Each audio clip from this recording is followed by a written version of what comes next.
What's going on, everybody, and welcome to another episode of the Football Friday Show with me, NYG, Jeffy T85. And I hope everybody's having a fantastic Friday so far. And we're here to talk a little bit about some football, the matchup that happened last night, preview some of the games that are happening on Sunday, including some of the key matchups that are going to be happening that could have big implications to the NFL playoffs heading into the stretch run of the 2022 NFL season. First off, I hope everybody's having a very blessed day out there today. I hope everybody's having a fantastic Friday. You're enjoying it. I know it's a brutal weather-wise right now going on in the Eastern time zone. Whether you're in New York, New Jersey, the New England area, the entire tri-state area, we're getting hit by a lot of rain, a lot of storms, a lot of everything. But either way, I hope everybody's safe. I hope everybody's good. And let's talk some football. So obviously, going into at least the tri-state area with the New York Giants and the New York Jets. I'll start with the Jets. The big news that broke this morning. I was listening to WFAN this morning when the news broke that quarterback Mike White will not be ready for the game this Sunday. He's officially been ruled out of this Sunday's game against the Detroit Lions, and the Jets are rolling back with quarterback Zach Wilson in this game. It's not going to be Joe Flacco that's going to be the quarterback of the team. It's going to be Zach Wilson once again. And it's unfortunate. Apparently, Mike White was going to many different doctors and physicians to try to go out there and figure if he could find a way to go out there and play, even wearing some type of flak jacket. But really, there's been no diagnosis on what exactly the issue is with Mike White, and if he has a fractured rib, if he has a broken rib, if they're afraid that he has torn cartilage in his ribs. We have no idea what the exact injury is for Mike White and why he's actually going to be ruled out for this game. You figure he could maybe wear a flak jacket or something and go out there. But I guess that the doctors are feeling that it's a little bit too risky to throw him out there on the field, and they'd rather try to go with the young quarterback, Zach Wilson, and maybe see if that after the couple of weeks that happened before with the press conference he had and the terrible football he was playing, then maybe if they give him another chance, he can go out there and play some really good football for the New York Jets going forward. So either way, this is going to be something interesting to watch, is seeing Zach Wilson being back behind center for the New York Jets going into this game on Sunday against the Detroit Lions, one of the hottest teams in the NFL right now. The Detroit Lions have been surging in the NFC. They've even been trying to go knock at the door. Right now they're knocking at that door to try to make the playoffs in the NFC. Obviously, you got a couple of teams that are competing for those last few spots in the NFC playoff race. You got the New York Football Giants. You got the Washington Commanders. They have a date on Sunday Night Football at FedEx Field for the NFC East battle. Right now, we'll get into that a little bit later. We'll also get into obviously the game that happened last night, which has a lot of playoff implications for the Detroit Lions, as well as the New York Giants, and the Washington Commanders. But either way, the New York Jets are going to be rolling right back with Zach Wilson going into this game Sunday afternoon at MetLife Stadium, as the Jets are looking to see if they can try to secure one of those last playoff spots in the AFC East, and they're even possibly still looking at winning that AFC East crown.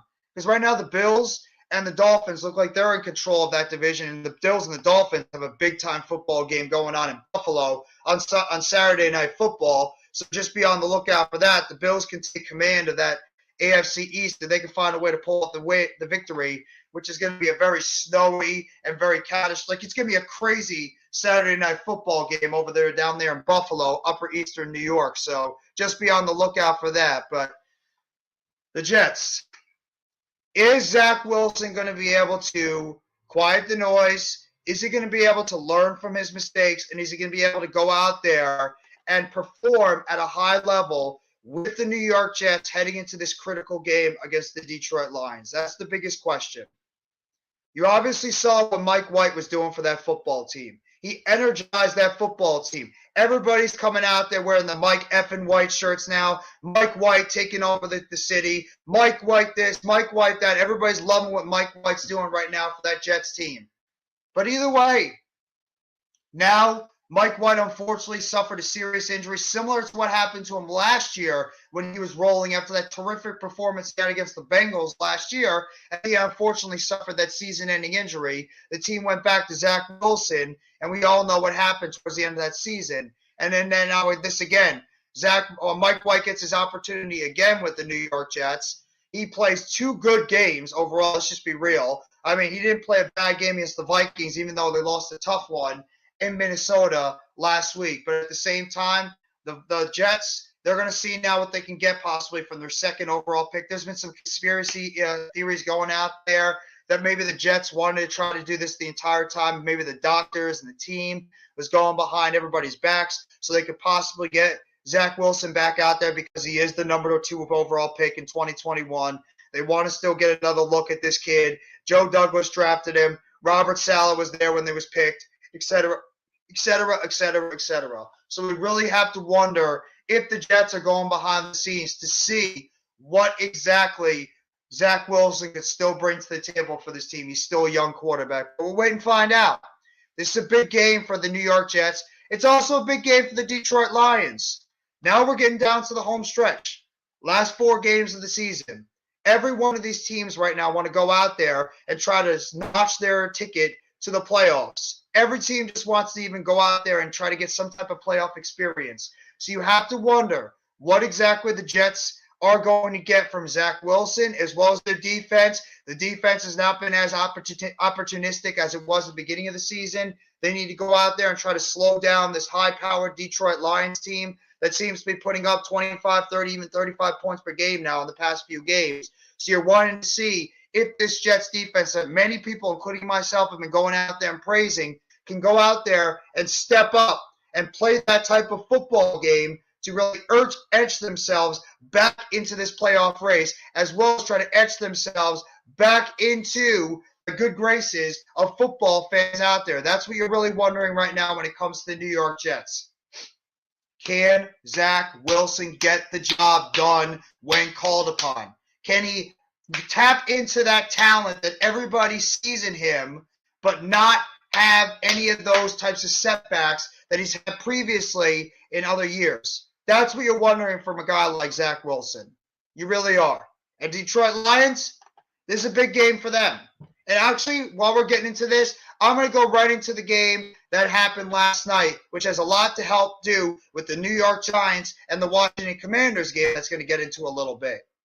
Obviously, the Seattle Seahawks right now are competing for one of those last playoff spots in the NFC. Now that the division is over, the Seahawks have already lost twice to the 49ers.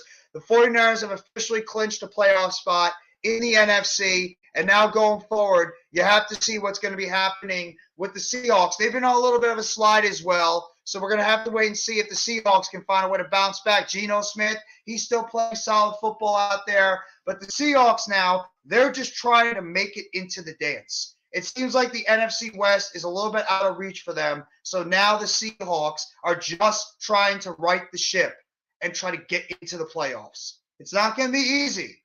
But this team is struggling now on defense. The offensive line got absolutely destroyed by that San Francisco 49ers pass rush last night. Seahawks ended up losing the game 21-13. Honestly, it was not even that close. The Seahawks got a late garbage touchdown at the end of the game. But either way, the Seahawks are reeling right now, and they just got some bad news about one of their star wide receivers, as Tyler Lockett now suffered a broken finger. He had surgery on it recently, and you have to wonder if he's going to be out of some of these games going forward. So the Seahawks, that loss last night helped out the New York Giants, and it helped out the Washington Commanders, because now either way, and I'm going to go now into the Washington Commanders and the New York Giants game. First, I'm going to say what's going on to my guy, Chad Schrader. What's up, Jeff? I'm super excited. Fanatics finally have Bray Wyatt's new mask, and I got myself one. Super happy about it, and got a Liv Morgan shirt. That's awesome, bro.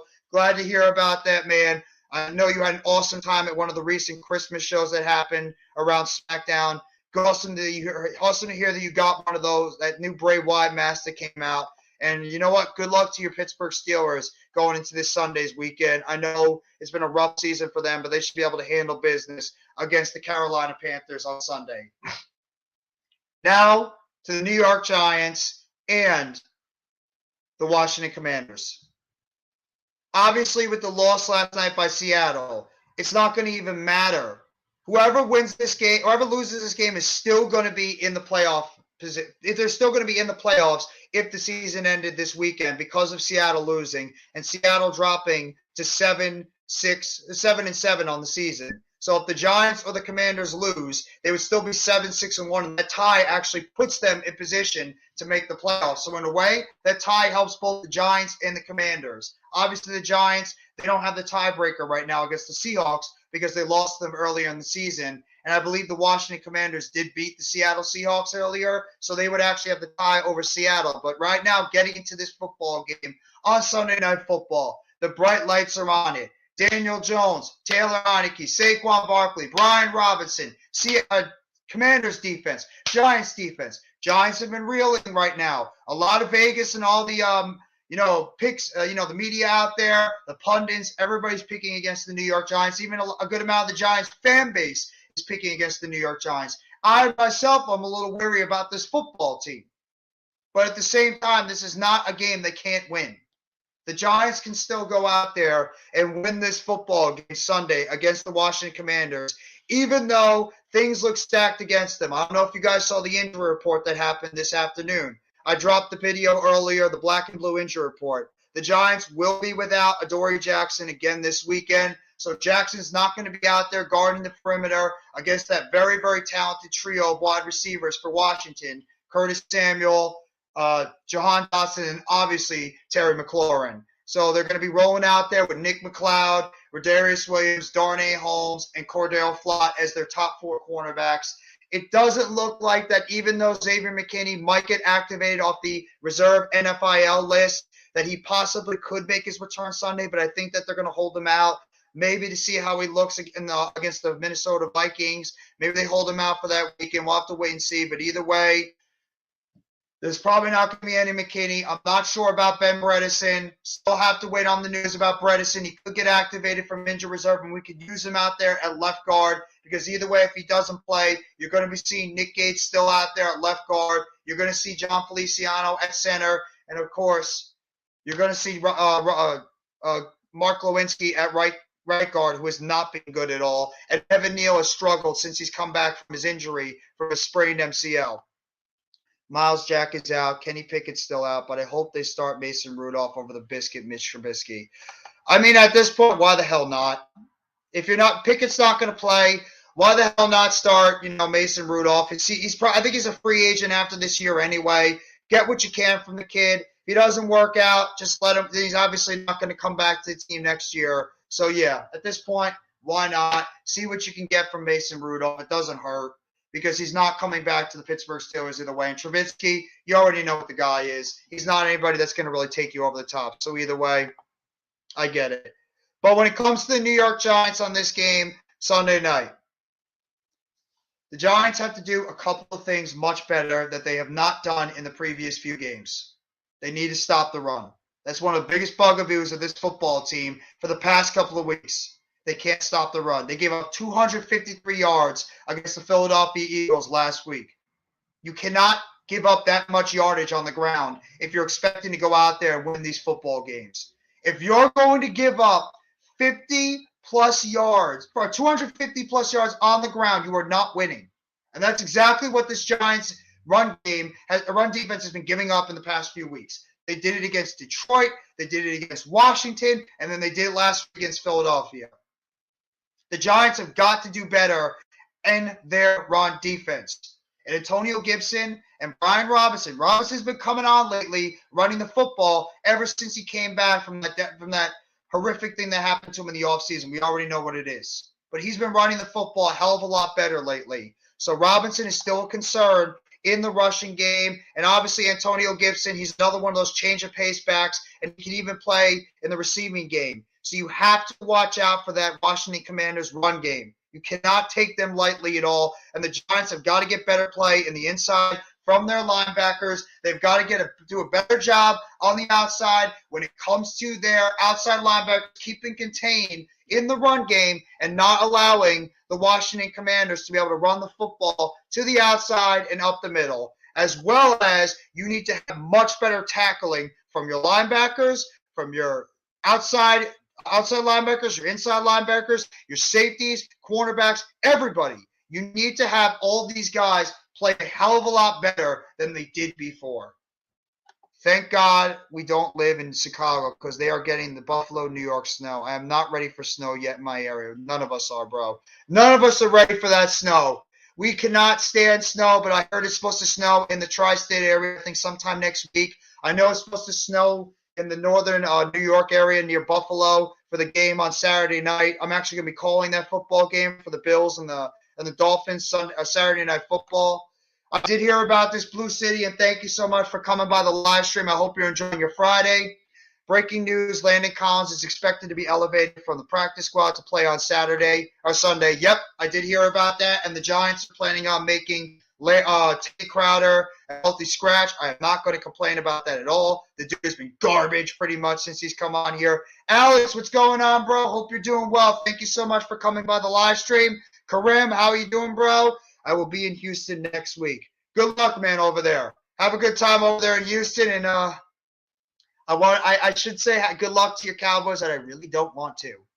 But I know you guys are probably going to handle your business in your game next Sunday. And I don't know if you heard about the Odell news. It sounds like that Odell might be on his way to the Cowboys, according to your owner, Jerry Jones. I hope Liv Morgan and Tegan Knox will win the titles tonight. I really don't even care. Honestly, the women's division is so terrible in WWE right now. I don't even care who wins that division. Nobody's really making their mark in that women's division either way. So even if they win, I'm not going to be excited. Liv Morgan, Tegan Knox, they've been getting crickets so far in terms of their cheers. And same thing with Damage Control. But yeah, getting back to the New York Giants real quickly, I have to say I want to see this New York Giants team also run the football a hell of a lot better. Yep, I heard about that. Yankees got Carlos Rondon last night. Congratulations to Yankees. I know you Yankee fans are very excited about getting that starting pitcher now. I believe it was 6 years, about 126 or like 126 million, or am I a little bit off? 216 million, somewhere around that. Good deal. You need a guy that a lot of people want. I'm sure a lot of Cowboys fans want him to shut the hell up. His son should keep him in line because Jerry Jones is going to, continue to mouth off and pretty much hurt that football team going forward because all he does is just talk the entire time. And sometimes you just wonder why he just doesn't quiet the hell down and stop mouthing off all the time because he's just going to keep writing checks that his ass can't cash. So, getting back to the Giants game real quickly, the team has got to get back to old school football. We know it about the deficiencies on the outside. We know this wide receiver core is not good. Isaiah Hodgins, bless his heart, he's doing the best he can out there. I admire him going out there and playing solid football. He's at least earned himself an opportunity to come back to the team next year, potentially play for a reserve role in the wide receiver core. Richie James, he's banged up right now. I'm not expecting anything from Richie James at all. If he goes out there and does his usual, like 4 or 5 catches, 40, 50 yards, we'll be happy about that. Kenny Golladay, fuck him. I don't even care. He's just there wasting a roster space. Miz, what's going on, man? Thank you for coming by the Football Friday show. I don't care about Kenny Golladay. He's just wasting his space out there. Same thing with, Marcus Johnson, who's been a witness protection, but you know what? Since he dropped that football against the Jacksonville Jaguars near the end zone, I don't care if he's not out there. David Sills, Darius Slayton, I'd like to see him make up for the past couple of games he's had against Washington with a couple of bad drops. And this obviously in week 2 last year at Washington. I'd love to see him go out there and make a big play to make up for that disastrous play that happened in week 2 last year, as well as the overtime drop he had in week 13 against the Washington Commanders when he dropped that wide open pass down the sidelines that would have put us in field goal range and we could have won that game. But either way, gotta hope to see that Darius Slayton can make his return. Saquon Barkley seems to be feeling a hell of a lot better compared to where he was last week, where they were pretty much limiting his snaps, and he really didn't do anything in that football game. So hopefully Saquon Barkley can get going in the running game for the New York Giants heading into this game on Sunday night. Daniel Jones, this is it. Primetime DJ has got to come out. He's 0-11 on primetime games. This is the time where you want to see Daniel Jones go out there, step up, and have one of those big-time football games to help lead your team to a big Sunday night football victory. And if the Giants win this game, actually, if the Giants or Commanders win this football game on Sunday night, whoever wins is going to be in good position going into the playoffs, because that Seattle loss last night put whoever wins this game into very good position to make the playoffs. That's what makes this game so pivotal for the New York Giants. If you can go out there, handle your business, take care of Washington in Washington, this is a game you can win. It's not going to be easy. Washington is a damn good football team, but this is a game that you can go out there and you can win. You just stick with your fundamentals, play good against the run, play good running the football, get a pass rush out there. Thibodeau, Ojulari, I believe Leonard Williams will be back this Sunday. Dexter Lawrence, you got O'Shane Zimenez, you got your Hyde Ward, you got all your guys ready to go in this game. Go out there, make Taylor Heineke's day an absolute nightmare. Get the job done, and let's go. That's what I want to see from this football team. Get that pass rush going. That's what I want to see overall. If you want me to hop on, send the link. I'll send you in the link in just a second, Miz. Don't worry about that. We win, we're in. Yeah, I wouldn't say we're in yet, but I believe we definitely are in good position to make the playoffs if we win this football game. I'd say the same thing for Washington. We definitely are in good position to make the playoffs if that's the case. No Mets, no Nets, no Jets. What's going on, bro? Thank you for coming by the chat. I appreciate it. Hope you're enjoying your Friday so far. This is our season Sunday night. Damn right it is. Time for the talk to stop and go out there and play yourselves a damn good football game. You're right. Happy Friday, chat. Thank you so much for coming by the stream. Always appreciate your support. Always appreciate what you always bring to the table in terms of the New York Football Giants. And I know you're a Yankees fan. Congratulations to Carlos Rondon, now part of the New York Yankees pitching staff. And, of course, your New York Knicks are streaking right now, 5 games in a row. Good luck to you guys. You guys are playing good basketball. CWE, another one of my loyal Brooklyn Nets fans and a Seattle Seahawks fan. I know he's stinging after that loss last night. I'm not going to complain, for obvious reasons. It helps us out, so congratulations for that. Congratulations on helping us out. Now, I think all us New York Giants fans and Washington Commanders fans want to send a special postcard out there to all the San Francisco 49ers players for a nice Christmas early present on helping us get a better chance at making the playoffs this year. So thank you, San Francisco 49ers, in defeating the Seattle Seahawks. And New York Jets, I'm going to become a New York Jets fan this weekend. So I hope the Jets can knock off the Detroit Lions, because if that happens, it even puts us in even better position to make the playoffs. You still in bed, Stewie, CWE? Rodon will be a beast. Damn right, let's go. You know it, bro. Rodon will be a beast. I think he will. I think that was a very good acquisition for the New York Yankees. He was inconsistent at the beginning of his career. He was banged up a whole lot. But at the same time, you put him in that rotation right behind Garrett Cole. You got Luis Severino. You got Nestor Cortez. Hopefully you get something from Frankie Montas next year. And the Yankees should be cooking in terms of having a really good starting rotation. Some even think that might be the best starting rotation in baseball. We'll see. I think they are up there when they're all healthy and pitching to their capabilities. I don't live there.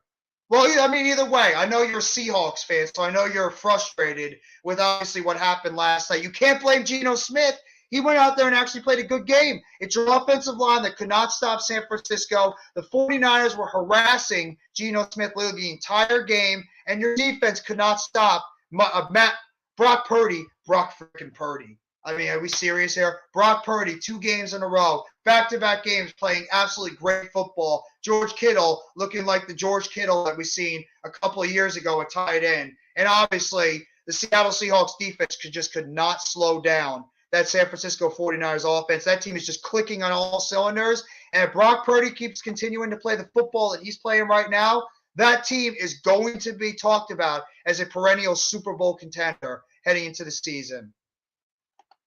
I'm so sad Mets fans want to Rodon while having Verlander, Scherzer, and say, well, here's the thing.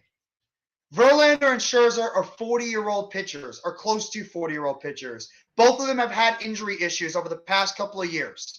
So right now, can you feel as confident that these guys are going to stay healthy throughout the entire baseball season? And in terms of Kodai Senga, we love what we've seen in Japan. We love what they see what this kid has done in Japan, but at the same time, he's never pitched a major league baseball game in the major leagues. We don't know what this guy's going to be. And Stevie Cohen wants to win. He's trying to get the sour taste out of his mouth after the past couple of years with this baseball team. So I can't blame him wanting to go out there and doing whatever he can to go out there and try to win. I don't care. The Mets have been one of those baseball teams that have gotten nothing for years. We've been shopping at the bargain basement bin for so many years as Mets fans. I want to see this team go out there and finally spend to go out there and try to win baseball games this year. So I don't care if we want to get every single player on the market. I will be happy about it because I want to win. Niners are the best team in the NFC. I could argue with that one. I think right now they're playing like one of the best teams in the NFC. But I could argue the Cowboys. Your Cowboys are playing one of the best in the NFC. I could argue as much as I hate the Cowboys and the Eagles, they're two of the best teams in the NFC. The Detroit Lions are surging. So I could say right now that the Cowboys, the Eagles, and the 49ers look like the best teams right now in the NFC. So I would probably say they're the top three overall. Senga has that ghost pitch. I've seen highlights of that ghost pitch, and it is nasty. That forkball is nasty how it ties up hitters in the middle. I'm glad my Rangers are making moves. Yeah, you guys are trying to get something, man. You're trying to get something in the middle of that lineup, so kudos to you guys. Trying to build up that lineup going forward, trying to build up that starting staff, trying to make an impression over there in that AL West. So we'll see what happens. I hate the Niners. I don't blame you. As a Seahawks fan, I would be pissed too. Miz, I'm going to send the link to you in a little bit. Just if you want to hop on for a little bit and say your piece about the New York Giants and any of the other stuff that's going on in the NFL. They ain't done yet. No, I don't think they're done yet either. You mean the Seahawks aren't done yet, or are you talking about some of the other teams? Damn right, G-Men. I want to see this team finally go out there and win a primetime football game. 0-11 on primetime, Washington, D.C. Get that sour taste out of our mouths after what happened last year. I still have a sour taste in my mouth after week 2 last year in Washington, D.C. at that stinking goddamn football field. When I have to watch Darius Slayton drop a pass, when I have to see our defense letting up a big play to Taylor Heineke with like 2 minutes left in the game, and I have to see Dexter Lawrence go off sides, even though they were said, the referees later said, oh, he didn't go off sides. It was actually not an offsides play. We're sorry. Still have to see that at the end of the game when the damn kicker misses the field goal. They get another shot because he goes off sides. And then, boom, there's the game-winning kick, and we lose at the end of that game. I still have a major sour taste in my mouth from that game last year. And I want to go down there, and I want to smack some Washington Commander players out there in the face. I want to see the Giants team go out there and punch them in the face. Punch them right in the face and represent for this New York Giants football team. And let us not go out there like a sieve like we have in the past couple of weeks. That's what I want to see from this football team. God damn it. What's going on, Hit Squad? If you want Hit Squad, I can send you the link too. If you want to hop on for a little bit, speak your piece about the New York Football Giants, just let me know in the chat if you want to hop on as well. Give your piece about them. Oh, the Rangers aren't done yet. Yeah, I wouldn't be surprised if the Rangers are not done yet for the off season. I think they still want to make a couple more moves in the rotation, maybe make a couple of more moves in the starting lineup, maybe add another hitter or two. They have a good middle lineup, but I wouldn't be surprised if they want to do that. I don't have an NHL team. Well, do you want to make up an NHL team? Do you want to say you're a Rangers fan, Devils fan, Islanders fan? Are you a fan of the team over there, the Kraken? Over there in Seattle, you want to make up a team? I'm a Devils fan, but I'm a casual Devils fan. I'm not really like a hardcore Devils fan. I used to be a bigger hockey fan back in the day. I sort of let up a little bit on hockey. I'm more of a football, basketball, and baseball fan, as well as a wrestling fan. So, I mean, it's all really dependent on how you feel. Deep backs against the wall for y'all, Jeff. It is. It's a big game for the Giants, and guess what? It's a big game for the Washington Commanders, too.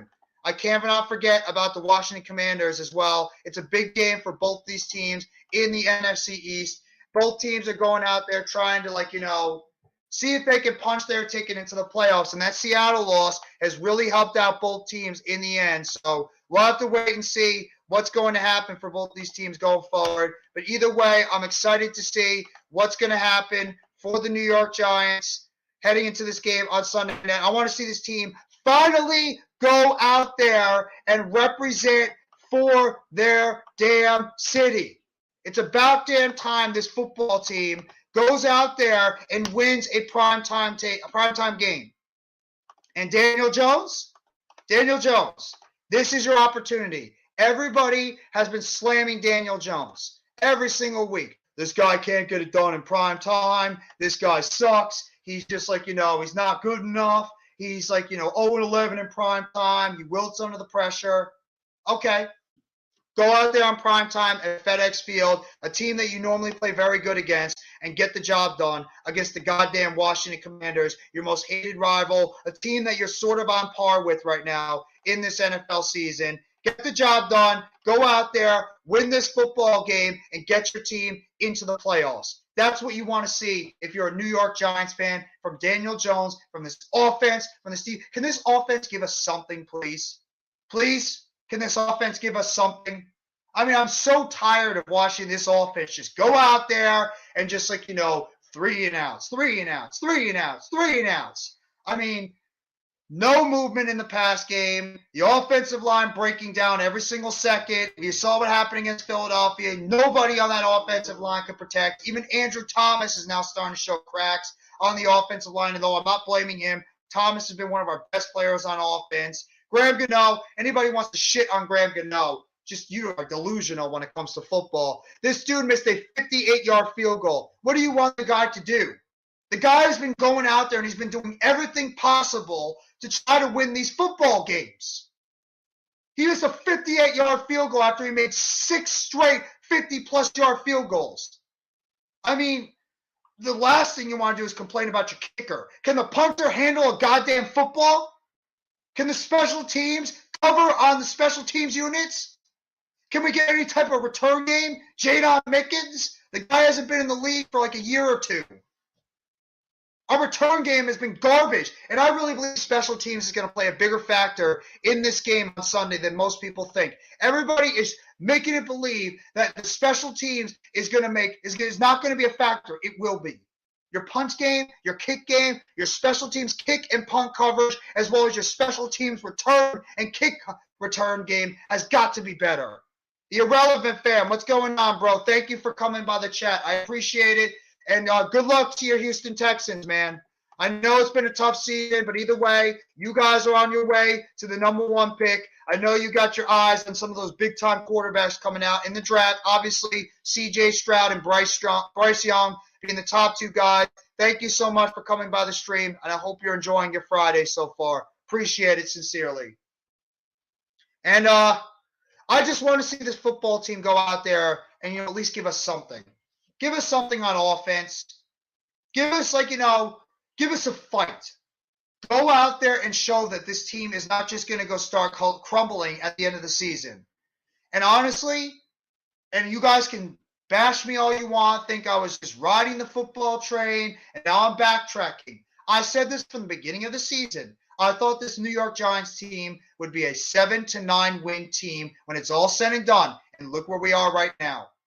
We are 7-5-1. That tie still aggravates me in the end. I'm still aggravated by that freaking tie that happened a couple of weeks ago. But this is where I thought this football team would be, around 7-9 wins.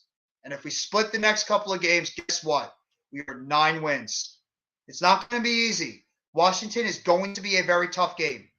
Their defensive line is as good as ours.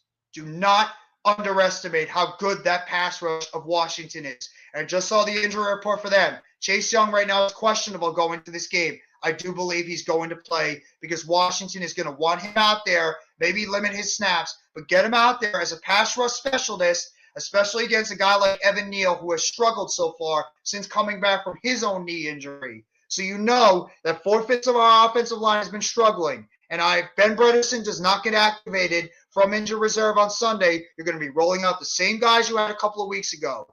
Nick Gates at left guard, John Feliciano at center, Mark Lewinsky at right guard. So this is going to be a struggle against Daron Payne, Montez Sweat, Jonathan Allen, and, of course, Chase Young, when he comes back. The offensive line's got to have the game of the year. They have got to step up their game. They got to have one of the games of the season going into this game on Sunday. They have no choice. They have to have a big-time game on Sunday. We cannot allow the Washington Commanders pass rush to destroy this game, because you know what's going to happen if the Washington Commanders are able to get a pass rush on us the entire game. Everybody's going to start blaming Daniel Jones like it's his fault. I want to know honestly, as good as not great as Daniel Jones has been, what do you expect the guy to do when he's pretty much getting swarmed the entire time in his face because his offensive line can't protect him? What do you expect him to do? Saquon Barkley, you got to go out there and bounce back now. I understand you have a neck injury. You don't ever want to take a chance with a neck injury. But and Saquon Barkley's saying all the right things. He feels better. He knows this. He has to play better. He feels like he can go out there and be the Saquon that happened earlier in the season. Talk is cheap. Go out there in the biggest game of the New York Giants season and go out there and have a big game and put that team on your back. Put that offense on your back. Daniel Jones, put that offense on your back too and lead this team to a big-time win on Sunday. That's what you're looking for the New York Giants this Sunday. Your big-time players to go out there and have big-time games and pretty much show that this team is not going to collapse at the end of the season. Because like I was saying before, I thought this was a 7-9 team, but when we got to a 7-2 start, expectations change. And I'm going to agree with my guy, my good friend Adam Costas, who has been getting slammed by everybody with the fact that this team, the expectations changed. And I agree with him. I do. Everybody knows Adam. He's been one of the most, not one of the biggest Daniel Jones fans. I say that lightly. But he's been honest with his assessment.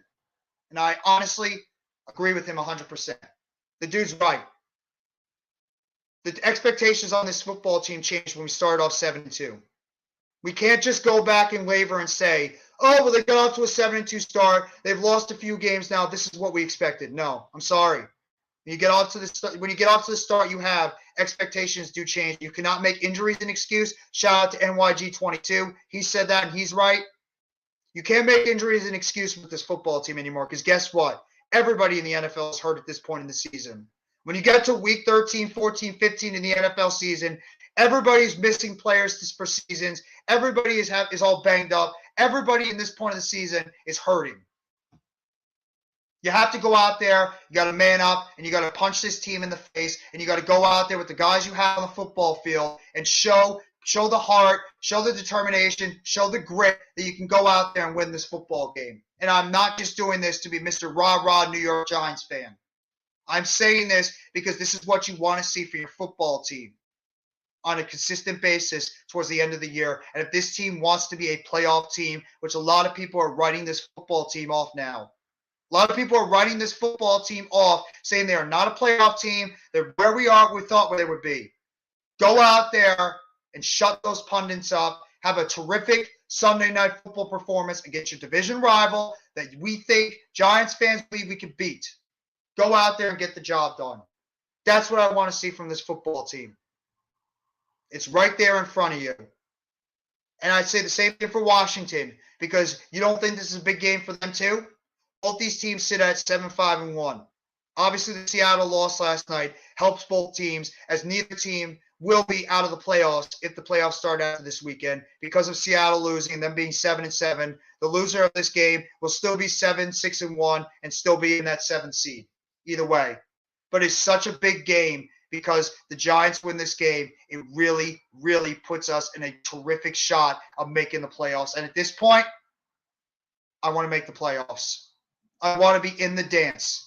Because, yes, it does not look likely we will do anything if we go into the playoffs, because the teams in front of us, Philadelphia, Dallas, San Francisco, they're better teams than us. You can front it all you want. You can wear your Giants cap and, think that we're better teams than we're not. They're just more talented football teams than us, and it's evident when we played against Philadelphia and Dallas. They're just more skilled than us. But at the same time, just make the playoffs, get that playoff experience under your realm, and then you can obviously get ready if you end up making the playoffs and it's a one and done. As long as you go out there and fight and you lose in a respectable way, you at least can evaluate this team and figure out what players are going to be coming back next year. But this football game is a big one for the New York Giants. And it's a big one on Sunday for the New York Jets, too. So if you're a Giants fan, guess what? On Sunday afternoon, put on your green and white shirt, put on your green and white hat.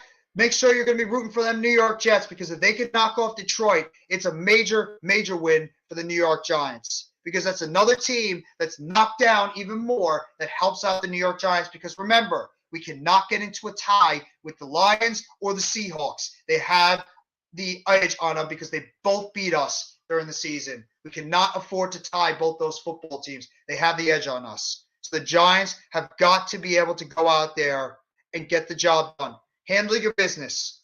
This is what I said during Mac's stream, Mac the Giants fan stream. If you haven't already, go shout out, go give him a sub, go give him a like. He's going to be doing his True Blue Aftermath. He's going to be releasing his True Blue preview. And make sure you go watch him, as well as Adam Costas for the Real Deal NFC East Roundup every single Wednesday at 5:30 on the Hardcore Sports Network. But either way, handle your business. That should be the mantra for the New York Football Giants this Sunday. Handle your business. That's it. Go out there and handle your business on Sunday against your division rival on prime time. Go from there, get the victory, and then move on. 8-5-1. We're in very good position to make the playoffs. And when it's all said and done, with a football team that myself, and I'm being honest, I did not think this team would be a playoff team this year at any way, shape, or form. I thought we'd be a more improved team, which we have been this year, but I did not think this team was a playoff team, because I just didn't think going into this year, in the first year of a rebuild, we had the necessary talent to be able to compete with some of these other better teams in the NFC. But if we can end up making the playoffs, I will not complain about that at all. With the crap football that us Giants fans have had to watch for the past 10 years, besides 2016, which a lot of Giants fans have said was a mirage. So either way, let's go into this football game on Sunday. Let's get the job done, and let's handle our business heading into this game on Sunday against the Washington Commanders. And now some of the other games that are going to be happening this weekend, we actually got some more good divisional matchups. The Minnesota Vikings are looking to try to bounce back too. The Vikings had a bad loss. They had a bad loss last week as well. They're trying to bounce back right now and trying to get back to their winning ways, because they're competing for that number 2 spot in the NFC. They're tied right now for the San Francisco 49ers. The Vikings have got to try to defeat the Indianapolis Colts, a team that they can go out there and they can beat. The Detroit Lions are surging. The Vikings right now, they're not looking as, invincible as they were at the beginning of the season. So the Lions have got to go out there, and the Vikings have got to go out there and handle their business against the lowly Indianapolis Colts, a team they can go out there and beat, and they're at home. And the Giants have a date with them the next week when they're playing against them in Minnesota. So the Giants have got to go out. The Vikings have got to handle their business against a very weak Indianapolis Colts team, because they're battling for that second seed right now in the NFC. This is a big, big game for them overall. It helps out when you can get that higher seed going into the playoffs, because if the Vikings end up beating the 49ers in the playoffs, they want to be able to host that game, because Kirk Cousins and that offense operates a hell of a lot better at home on that turf than they would at Candlestick Park over there in San Francisco. I'm calling it Candlestick Park. I don't care what anybody says. It's Candlestick Park to me. So the Vikings have got to go out there and handle their business. Baltimore.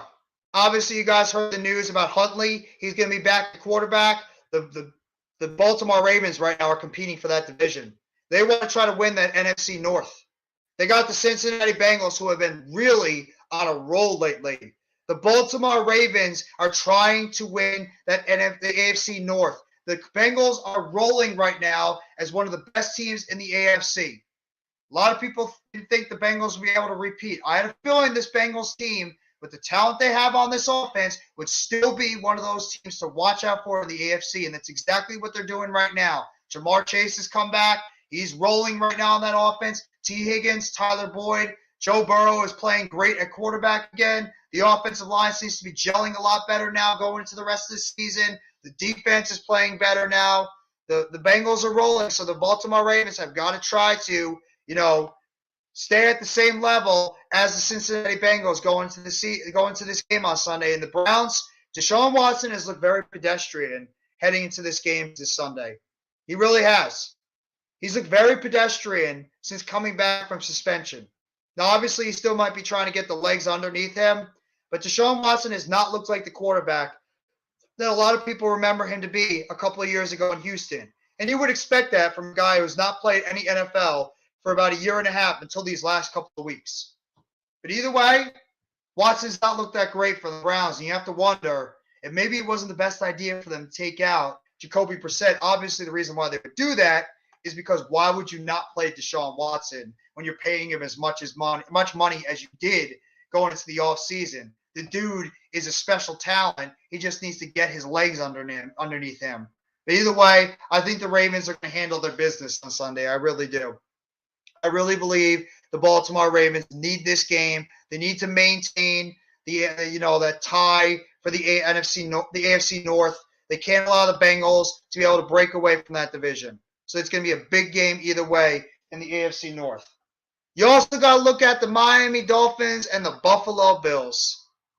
What could be a big-time game in the AFC East. Both teams right now competing for the AFC East overall. So you got to wait to see if the Miami Dolphins, who are showing a little bit of cracks. Tua had a really bad game last week. So Tua has got to try to bounce back. A lot of people, including myself, thinking Tua was in the MVP race. Not so fast. Tua really didn't have a great game against the Los Angeles Chargers last week. He needs to bounce back going into this Week 15 game. And guess what? It's going to be a very, very snowy Buffalo up there in northern New York. It's going to be snow. Can this Miami Dolphins offense be able to operate in inclement weather? And you know Josh Allen, you know Stephon Diggs, you know Gabriel Davis. These guys, they are waiting to just chomp at the bit to get back onto their top football game that they had before. And Buffalo's been up and down this year. They've been very, very inconsistent up and down this year so far. I mean, they really have. Buffalo has just been one of those teams on defense, and they've gotten some massive hits on the defensive side of football. Obviously, they lost Micah Hyde earlier in the year to a neck injury. He's done for the season. And then, obviously, the devastating blow where they lost Von Miller for the season. He had a partial tear to his ACL. He just had reconstructive surgery a couple of weeks ago. So now they're down their big pass rusher that they signed in the offseason to a big contract. So now you're relying on some of the younger guys like Basham, like Rousseau, like Espinoza, like obviously their linebacker Edmonds. They're relying on Jordan Poyer. They obviously got, Tre'Davious White back in the secondary, and then we know how good this Buffalo offense is. They do need to get their running game going a little bit more with James Cook, with Devin Singletary, with Nyheim Hines. Obviously, we know how good Stephon Diggs and Gabriel Davis are on the outside. Josh Allen, that dual threat that quarterback, can beat you in the running game. He can also beat you in the passing game. He's just got to limit the turnovers. This should be an excellent game on Saturday Night Football. I love watching football on Saturday night. Obviously, the college football season is over. I always enjoy watching football on Saturday night. This should be a terrific football game. And the Dolphins are obviously just trying to look to get back into the AFC East discussion for the division overall. So that should be a fun game either way. Atlanta and New Orleans. I can't believe I'm even saying it. Both these teams have no business even still being in the discussion for the playoffs. But because of how garbage that NFC South is, that division is so horrific that the Atlanta Falcons, who are going to Desmond Ridder now, and Jameis Winston on the New Orleans Saints, who has been benched the entire season pretty much for Taysom Hill and the Red Rifle, Andy Dalton, both these teams are still in the playoff race because nobody in that NFC South can go run away with that division.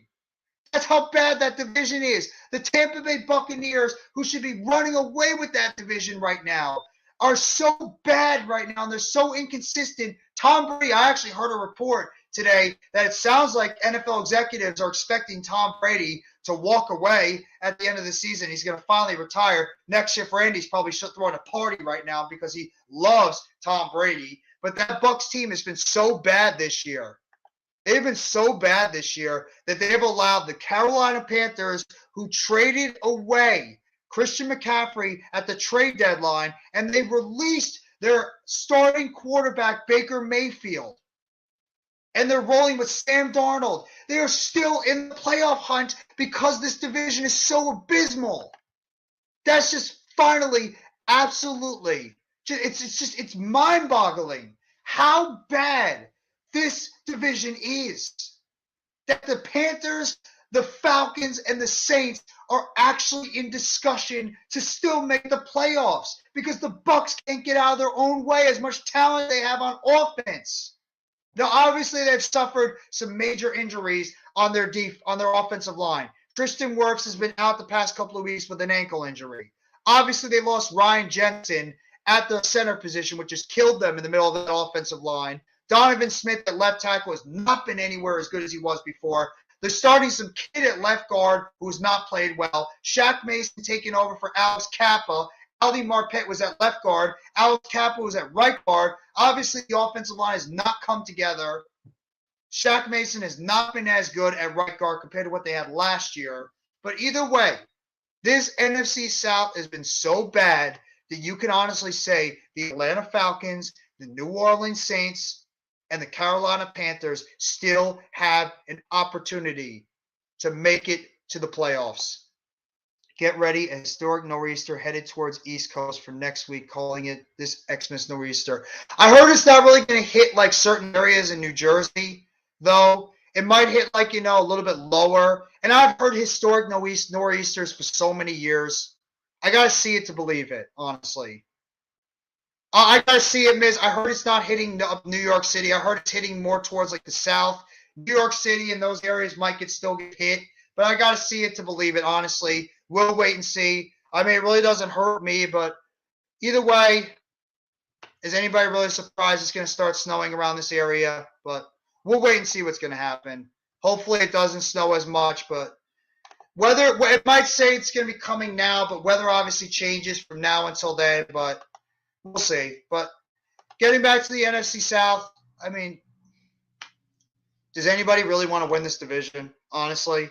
Does anybody in that NFC South actually want to win that goddamn division? Anybody? I don't. And even if anybody wins that division, are you scared of the Tampa Bay Bucks? Are you scared of the New Orleans Saints? Are you scared of the Atlanta Falcons or the Carolina Panthers? I think the Giants are better than all four of those teams, even the Bucks. Even as depleted as the Giants are on offense, even with this roster being as banged up as it is, I'd still take the Giants over any of those teams in the NFC South any day of the week. So that division sucks. Every single one of those teams suck. And it's amazing that one of those teams is actually going to have a chance to win the division and get a high seed going into the playoffs. Obviously, most likely getting the fourth seed in the NFC, but either way, they're still going to be able to host a playoff game. But hey, it happens. There's been plenty of years where the division has been horrible. The NFC East got a playoff team when Washington was historically bad, and they made the playoffs at 6-10, 7-9. They still had a playoff seed, so we'll see. I got Northeastern for Washington Sun night. It's time for Jones and Barkley. Put the game on their shoulders and get this win. Barkley and Jones. It's about time. You're right, Miz. It's about time that these two guys get it done in the prime time and win themselves a key football game. It's about freaking time. How many years do we have to watch this team fail in the prime time? And obviously, the talent hasn't been there every single year. But this is their chance right now to go into prime time and get the job done. It really is. Go out there, play your best football, get Jones and Barkley, carry this team on your back, and get the job done against your divisional rival that you can beat. It's not going to be easy. This is going to be a damn tough football game. Washington is a damn good football team. They are. I'm not underselling how good Washington is. They're 7-5-1 for a reason. And this is a big game for them too. But I do believe the Giants can win this football game. And I'm actually picking them to win. I do. I think the Giants will win this football game on Sunday. I just have to see this football team go out there and get the job done. They have to show me and this fan base they can get the job done. Get the job done in prime time. No more excuses. You're playing in the football game. We want you to go out there and make the necessary plays. No turnovers. No stupid penalties. Stop missing tackles. Catch the goddamn football. That's what I want to see from this football team. What we have not seen in the past couple of weeks. Missed tackles, everything. It's been freaking garbage football for the past couple of years, for the past couple of games. Get the job done. I'm going to post my Miz picks. I'm going to check it out later on tonight, Miz. I'll make sure to check out your picks later on tonight. Love Buffalo and Blizzard tomorrow night. I can't wait. I love watching football in the snow. Thank God they actually didn't move the game to like Minnesota or another location because I love watching football this time of year in the snow. It's like one of the most exciting things to see. Love Giants and Jets Sunday. Me too. Me too. And I love the fact I'm going to be able to watch the Jets play too because not only are they having a big game that helps out the New York Giants, I want to see this Jets team play because they have an opportunity to make the playoffs too. They're in the playoff hunt. Let's see if Zach Wilson can grab the bull by the horns and go out there and snatch that quarterback one spot and show that he could still possibly be the quarterback of the future for the New York Jets. That's right, NY. That's right, no Mets, no Nets, no Jets. Let's go, baby. AK Eagles, one of the best Philadelphia Eagles content creators out there. How are you, bro? How you doing, bro? Make sure you guys go sub up to AK Eagles. Great Eagles content he does out there. What's good, Jeff? You want to laugh really hard? Sure, I'd love to laugh. Let me hear it. Get it done, New York. Let DJ dime. DJ, go out there, make the plays, carry it on your back, go run that damn football, get the job done. What's the difference between Santa and Tiger Woods? What's the difference between Santa and Tiger Woods, AK? I want to know that one. Throw it at me, bro. But that's all I want to see from this football team. Just play good, fundamental football. Seriously. Enough of the garbage that we've seen the past couple of weeks. Really. I mean, this team is just turning over the football so damn much. The missing tackles. Julian Love olaying that tackle on Devontae Smith. Lay him the F out. Obviously, you don't want to hurt him. But at the same time, don't let him go right by you. Make a hit. I'd rather have a 15-yard penalty than I would like to see him streaking down to the end zone for that touchdown, 4th and 7, which is a major play. And I've been a big fan of Julian Love, but that was a bad play overall. That hurt us on defense. The missed tackles. We stop missing so many damn tackles on the football field. Every single second, this team is blowing tackles when we are better at tackling in the beginning of the season. And this is what I'm going to say too, and this is right to Wake Martindale. If you need to find a way to get 4 home. You need to have 4 guys rushing the passer and get home against Taylor Heineke. Without Adoree Jackson and most likely Xavier McKinney against Terry McLaurin, Curtis Samuel, and Jahan Dotson. This is a tough matchup on the outside. We saw what those guys did to us last week. The Giants have got to get home with 4. Because if we have the blitz and Washington is able to pick up the blitz, Washington is going to pick us apart in the passing game. They did it to us last week. We have to continue to get hits on Taylor Heineke in this game. We need to. Because if Taylor Heineke is sitting comfortably in the pocket, this is not going to be a good sign for the New York Giants going into this game on Sunday. Plain and simple. No matter what you guys think, this is not going to be a good sign for the New York Giants. Santa knew to stop. He's right. Exactly, AK. You're right on that one. Oh, bro, that is a good one. I like that. Keep one on the vault. Tiger, you got to know when to stop, bro. 3 is it. Don't keep going, man. 3 is enough. Stop trying to keep piling up them ho-ho-hos, bro. But seriously, I just want to see good fundamental from the New York Giants. I really do. I don't want to see this football team continue to produce the garbage football that we've seen the past couple of years. I mean, this team has really just put us in a position where they haven't gotten the job done, which is simple fundamentals when it comes to football. And I've been talking about this for about an hour now. Just get the job done. This is a do or die football game for the New York Giants on Sunday. It really is. If you lose, you're still a half game up on Seattle, but that still puts Seattle in a position to make the playoffs over us. If the Jets don't get the job done and Detroit wins, we're a half game up on Detroit. So that's how big this football game is. If we lose on Sunday and Detroit beats the Jets, we are only a half game up on both Seattle and Detroit, and they both have the tiebreaker on us going into the rest of the season. That's how big this football game is. Giants have got to go out there, and the 3 words that the Giants fans, the Giants organization, the players, everybody, the coaching staff should be saying heading into this game: handle your business. That's it. Handle your business. Simple as that. Handle your business against the Washington Commanders on Sunday Night Football. And shut up all these pundits that keep saying this trash about us. Happy holidays to you too, AK. Thank you. Thank you. I know you're still enjoying that ass whipping that you guys gave us last week. Maybe we'll be able to return the favor against you guys at Lincoln Financial Field. I'm not holding my bets because it's like a house of horrors for us in Week 18. And I do not believe you guys are sitting your starters when you go into that game next Sunday. But thank you very much for the happy holidays wishes. I appreciate it, bro. Sincerely. Happy holidays to you as well. And I hope you and your family and everybody else are enjoying your Friday overall.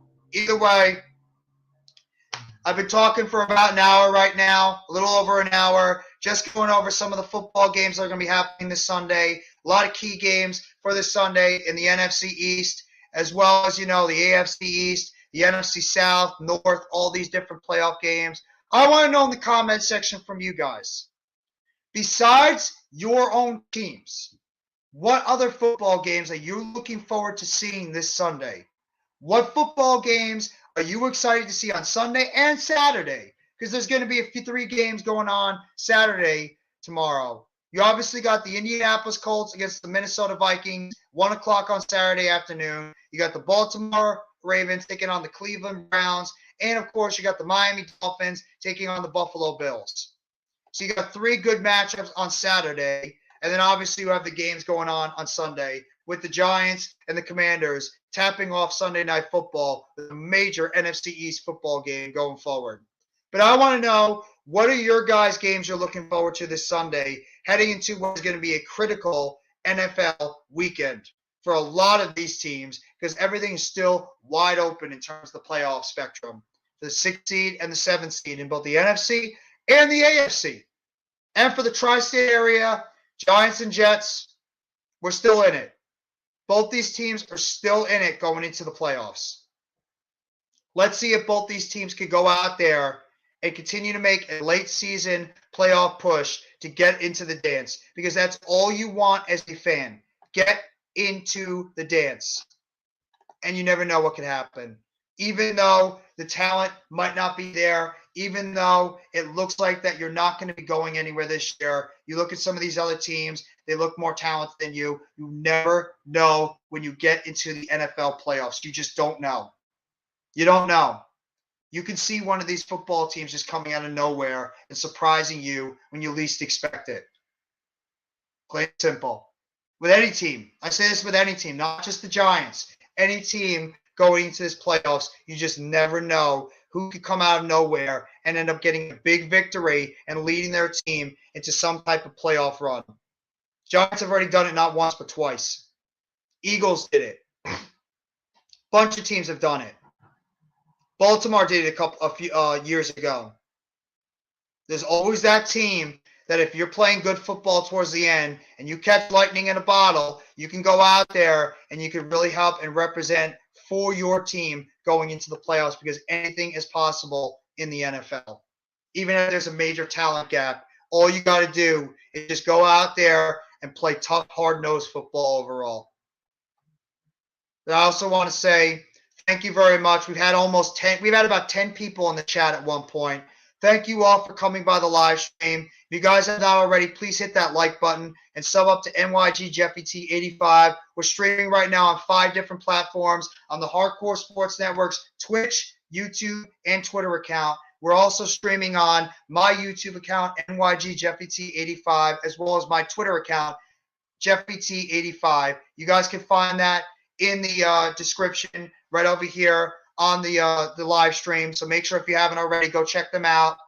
Go give a sub up to Hardcore Sports Network if you haven't. Go sub up to my channel, NYG Jeffy T 85. I just found out I'm just a few subs away from 800 subs. So I want to say thank you all for the major support you have given me for the past 8.5 months. I never in my wildest dreams, honestly, never in my wildest dreams thought I would be in the position I am in right now, that I've only been doing this stuff for 8.5 months, and I'm already almost at 800 subs. That is a dream for me. That is amazing, and I thank every single one of you guys for the support, for the feedback. I try to make sure I answer everybody's comments with my feedback on any type of video you suggest to me, whether it's wrestling, football, basketball, baseball, no matter what it is. I try food, even when I do my food for thought stuff. I always make sure I give you guys the feedback that you deserve, and I really want to say thank you so much for all the support that you have given me in this 8.5 month journey that I have given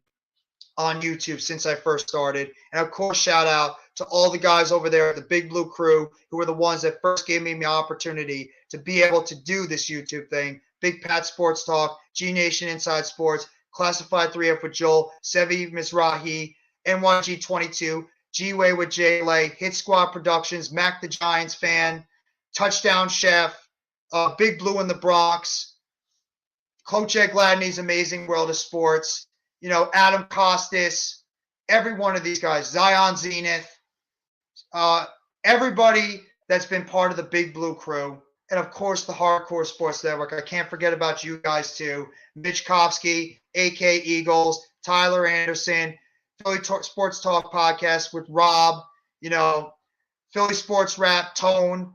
Can't forget about Next Shift Randy, Further AM, Philly Halftime, Blake Newsome,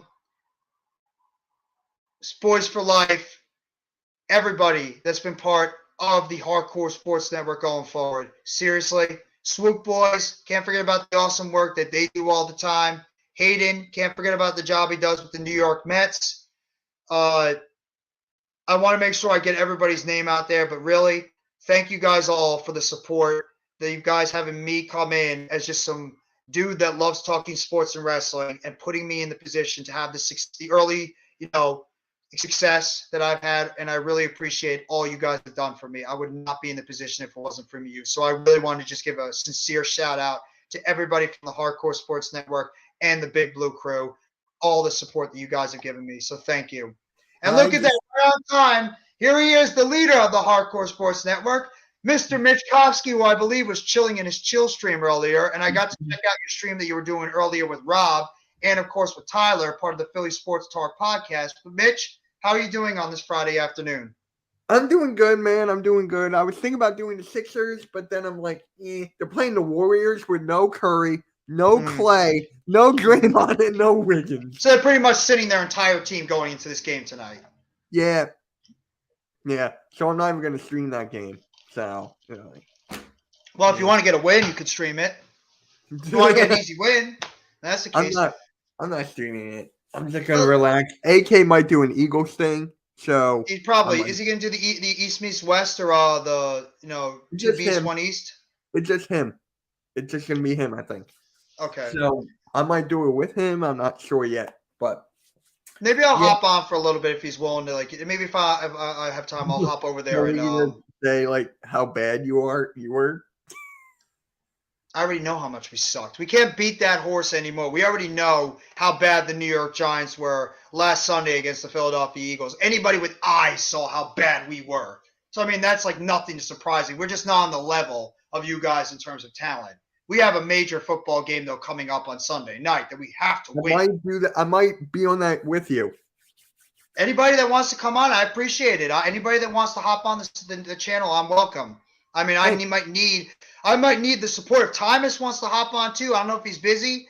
I mean, I'd like to have everybody there for the entire stream for that game because it's a major game, and I can use the so I can use like the calming down influence because I might have a heart attack on stream. Not literally, but that game is going to give me like palpitations from how stressful that football game is going to be tomorrow night because of how important it is, especially with Seattle losing last night. And if we find a way to win and Detroit ends up losing to the Jets, that is going to put us in such good position to make the playoffs. And that's all I want is to get into the playoffs and get a shot out there. The Jets are starting Zach Wilson. Yeah, that was big news. The big news of today is that Zach Wilson is now going to be the starting quarterback for the New York Jets, as obviously Mike White is he's too banged up that the doctors are proceeding with caution. But do you think that there's something going on behind the scenes on why Zach Wilson is not playing? I mean, why Mike White's not playing? Do you think it's more that the team? Think it's more. I think it's more. I'll talk to my buddy. I think it's more. You think that the team really wants to get Zach Wilson out there because he is the former number 2 pick last year in the draft, and they want to evaluate this kid more? Yeah. And by the way, AK, I don't know if you're still in here. I've been saying this joke for years. Which joke is that? What is the difference between Santa and Tiger Woods? What is the difference between Santa and Tiger Woods? Santa knew how to stop after 3 holes. He did. He did. I've been saying this joke for goddamn years. He wanted to bring it back because it's that time of year. By the way, I did put the Royal Rumble stream up. I saw that. I just tagged. Max didn't want to do it. I don't know if Max can be available if he's not working. So I just put you, me, and Earl for now. But if Max is going to be able to do the stream too, I can just add him on. I'm just going to have to take off some of the other streams right now. I can add all his information, but right now the stream is up. So it's just I got to ask Mac if Rob wants to hop on, Tyler, or anybody. Rob's working. Okay, so Rob's already going to be out. So maybe if Tyler wants to hop on, we'll see. But yeah, that's just going to be the we have the Royal Rumble getting ready for January 28th. So the day before my birthday. So are you going to be on the SmackDown thing tonight? Rob and Tyler are doing SmackDown. I gotta watch. I'm gonna be listening to the Nets game, so I gotta keep track of the Nets game tonight, and so I gotta do my Nets report after tonight. We're going for 5 in a row, so I'll take it. 5 in a row for the Nets if they can win the game tonight against Randy's Raptors. We've handled 3 times this year. That game I streamed last night, god awful. Yeah, I know. I saw you. You were like in pain the entire time. I was bouncing between streams last night. I went to Big Blue in the Bronx's stream. Then I went to Lou's stream that he was doing for the football game. And then I saw you over there. You were like in pain the entire time, like you were going through major constipation or something. Like the Grizzlies destroyed the Bucks. Yeah, what happened to the Bucks? Why did they have such a crappy game last night? Everybody ran away. Hold on. Does that feel like halftime? Yeah, I'm in a show stream. Oh, Jesus. But either way, these football games this weekend are going to be exciting. So I wonder if the Philadelphia Eagles, I wonder if the Eagles have themselves a cakewalk of a game this Sunday too. I mean, they're going to be playing against the Chicago Bears, and the Bears are pretty much playing for a top pick in the NFL draft. They still should be riding with Justin Fields going into next year. Fields has played well enough to be able to earn a shot at the play next year because of how well he's played. They just need to get him an offensive line. They need to get him some offensive weapons out there. But Justin Fields has earned himself a chance of playing with that, being the starting quarterback of the Bears next year. But the Eagles have pretty much a cakewalk next week. They should be able to win that game and continue, go to I believe 13-1 on the season. I think they'd be 13-1 on the season if they win. So the Eagles are just continuing to just play phenomenal football out there. As much as I can't stand it, as much as my skin crawl, the Philadelphia Eagles just continue to play great football. They're 13-1. They're 12-1 on the season after destroying my team last week. So I'm just curious to see on how they're going to play overall. Just getting to some of the other football games. You got Kansas City and Houston.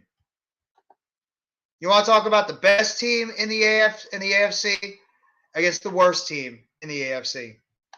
Yes, right now the rumor, no mess, no nest, no jets, is that Landon Collins is expected to get called up to the main roster by tomorrow, and they are going to be benching Tate Crowder. Tate Crowder is expected to be a healthy scratch for the game going into the Washington game on Sunday night.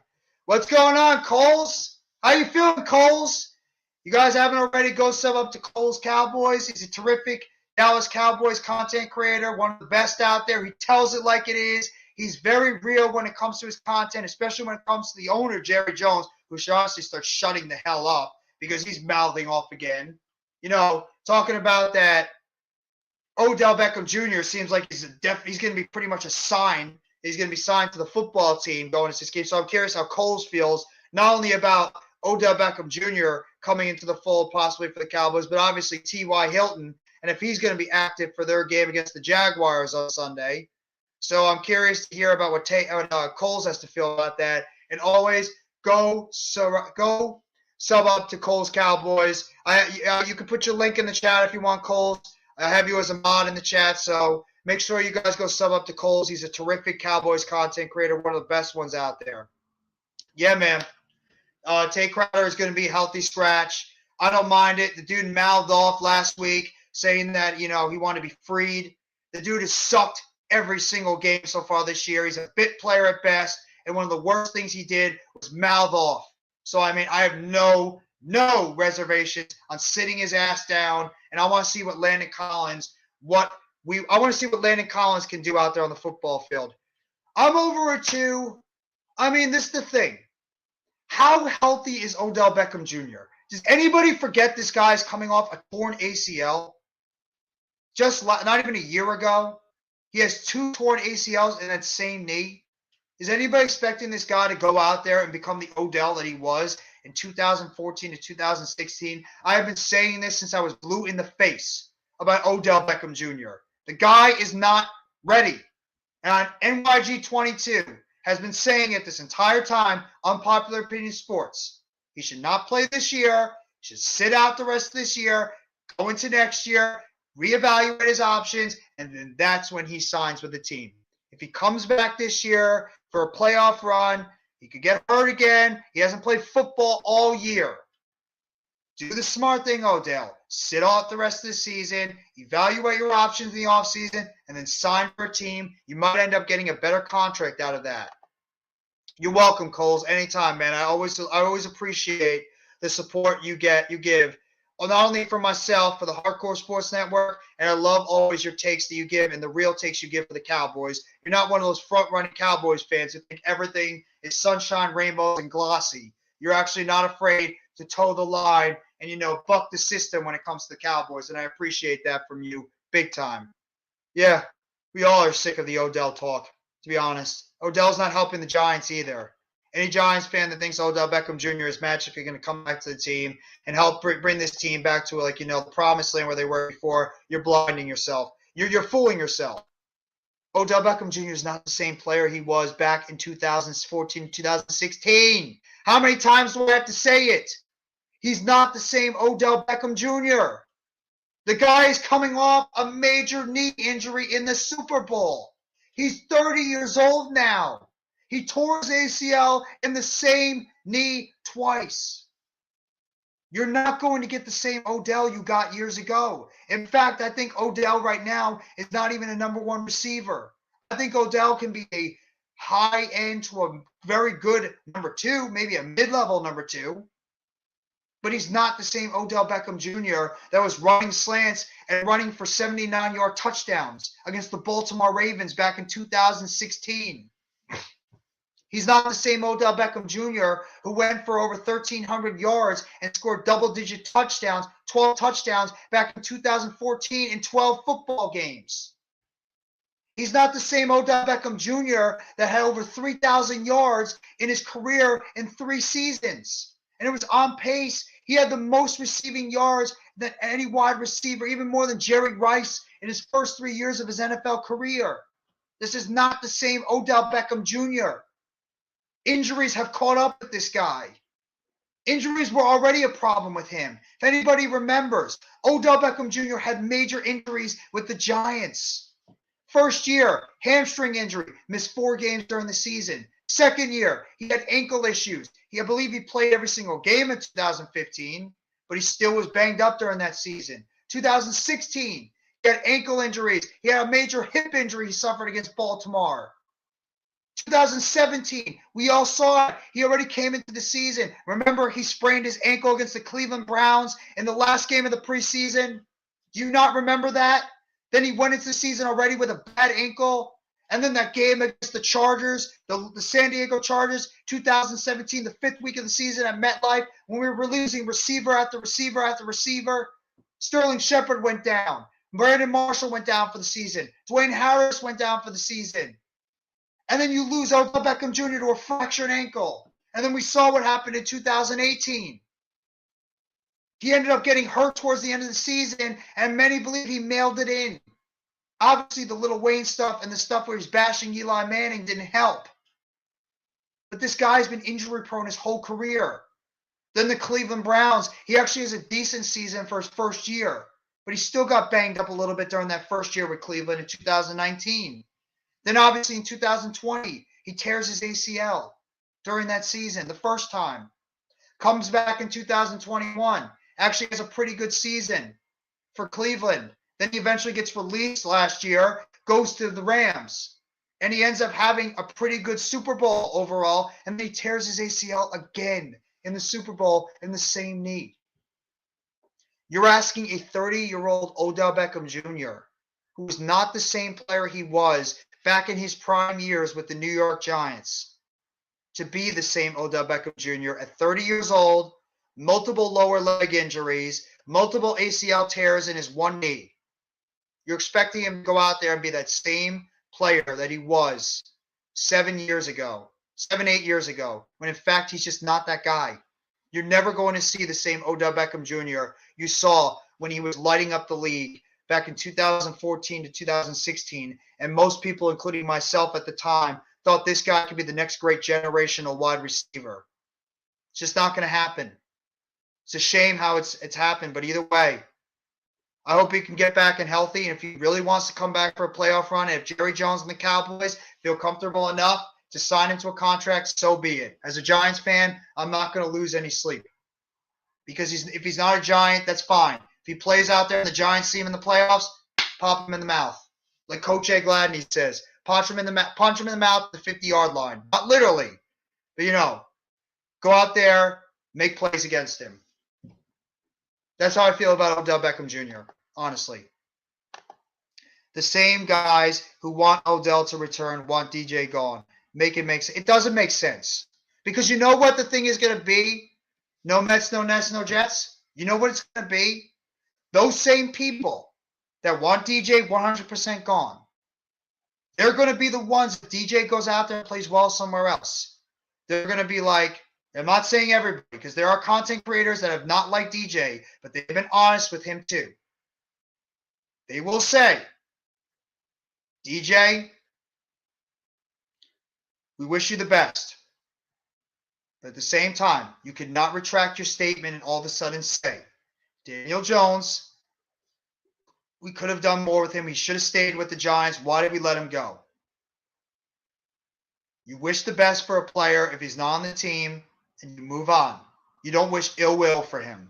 And you don't make up excuses if the player starts playing better somewhere else. You don't. No excuses. I hope DJ can go out there and really shut up a lot of people that have been on his case over the past couple of years. I really do. I want to see him go out there and have a terrific game against the Washington Commanders on Sunday Night Football and end this jinx, this hex of not winning a primetime football game. But we'll see. DJ has his opportunity on Sunday Night Football to go out there and quiet a lot of people that have been making a lot of noise saying that DJ can't get the job done. He's got his opportunity. Saquon's got his opportunity. All the Giants have their opportunity. And I'd say the same thing if you're a Washington Commanders fan. They have the opportunity to go out there and shut up their fan bases because that team has not been able to win in primetime as well. So we'll see. We'll see either way.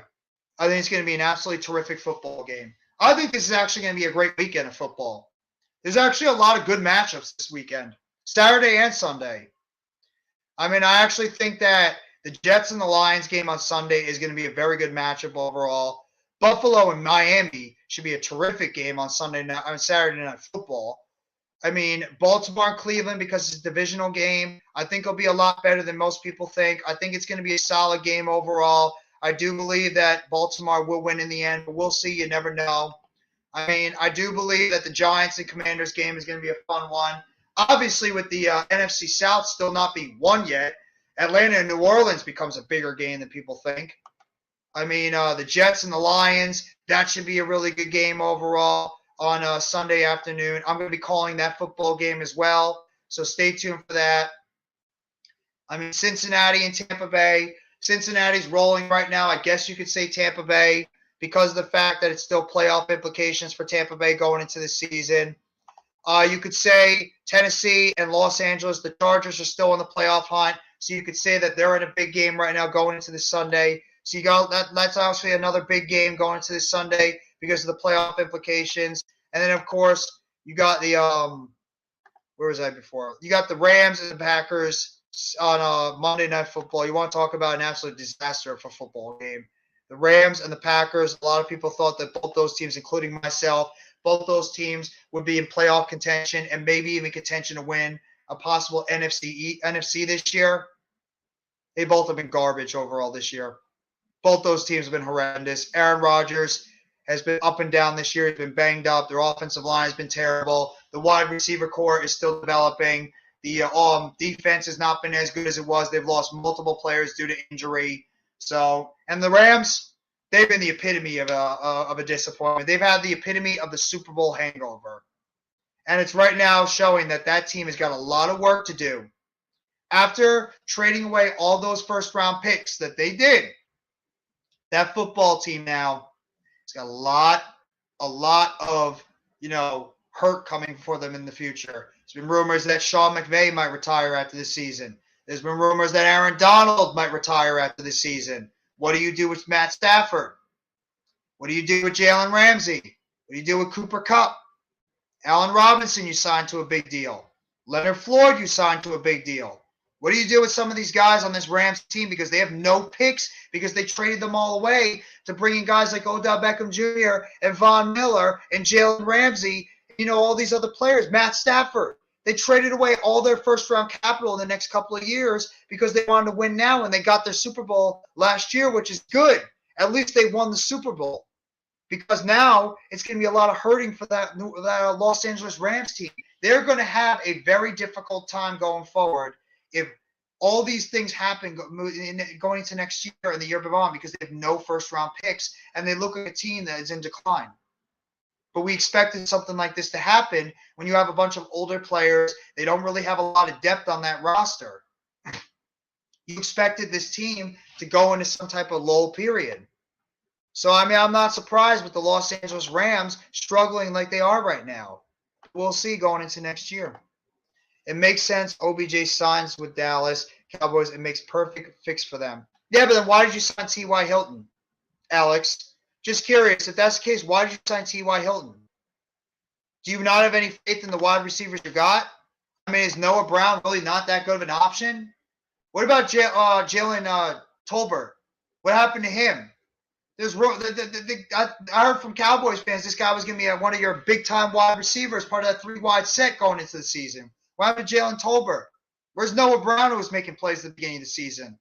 What about James Washington? Now you got T.Y. Hilton, and there's rumors you guys might want to bring in OBJ.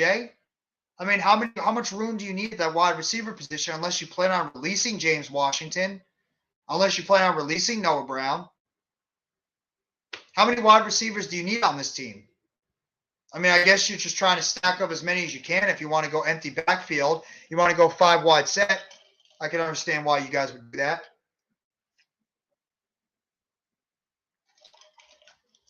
But I don't think you guys need Odell Beckham Jr. You already have enough wide receivers on your team. Odell Beckham Jr. is just redundancy to me. Halftime, what's going on, bro? Thank you for coming by the stream. If you guys have not already, Go sub up to Mr. Philly Halftime. He just did a short earlier before on his predictions for the Chicago Bears and the Philadelphia Eagles. He's one of the most humble, yet he's one of the biggest Philadelphia Eagles fans. He's not afraid to say it how it is.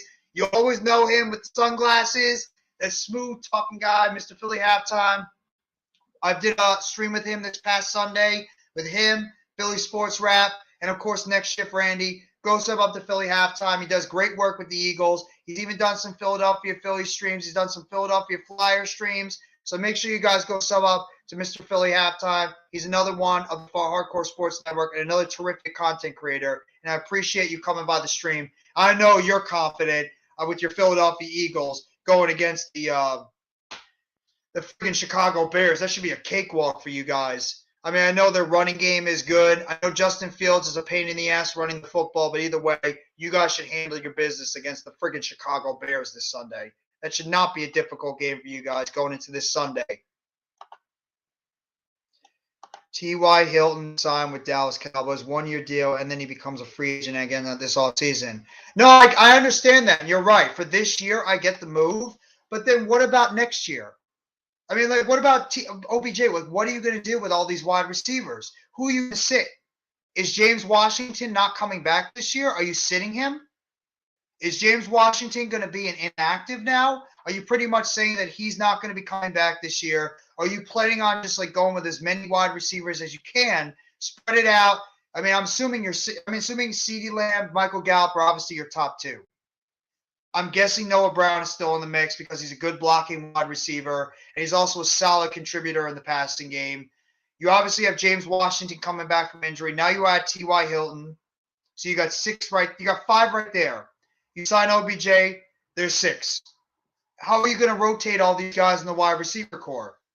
Are you going to have every one of them active? Are you going to make Noah Brown more of a blocking wide receiver? Are you going to make Noah Brown more of like, a decoy? What are you going to do with these wide receivers? I mean, obviously, if you want to spread teams out and go 5 wide, you can do that. I mean, it's going to be very difficult for teams to be able to handle if you have like CeeDee Lamb, Michael Gallup, Odell Beckham Jr., T.Y. Hilton, and James Washington. You could do that with your offense, spread teams 5 wide. Hopefully, your offensive line is going to be able to hold up. Obviously, I know you guys lost Terrence Steele at right tackle. He's out for the season, so that's obviously not good for you guys. Is Jason Peters going to be playing at right tackle for you guys going forward? Or are you going to be playing somebody else? Just curious. Thank you, bro. You have a rough game this week. Everybody has Washington winning. Yeah, I know. Because of at home, because of what's been happening with the Giants, I'm not surprised everybody's picking Washington. And don't worry about it. I get it. It's a very difficult game for the Giants to win this Sunday. I understand. But at the same time, I have confidence the Giants can go out there and they can get the job done against the Washington Commanders this Sunday. It's not going to be easy. It's going to be tough. I expect this game to be a very, very close game overall, but I'm confident the Giants can get the job done.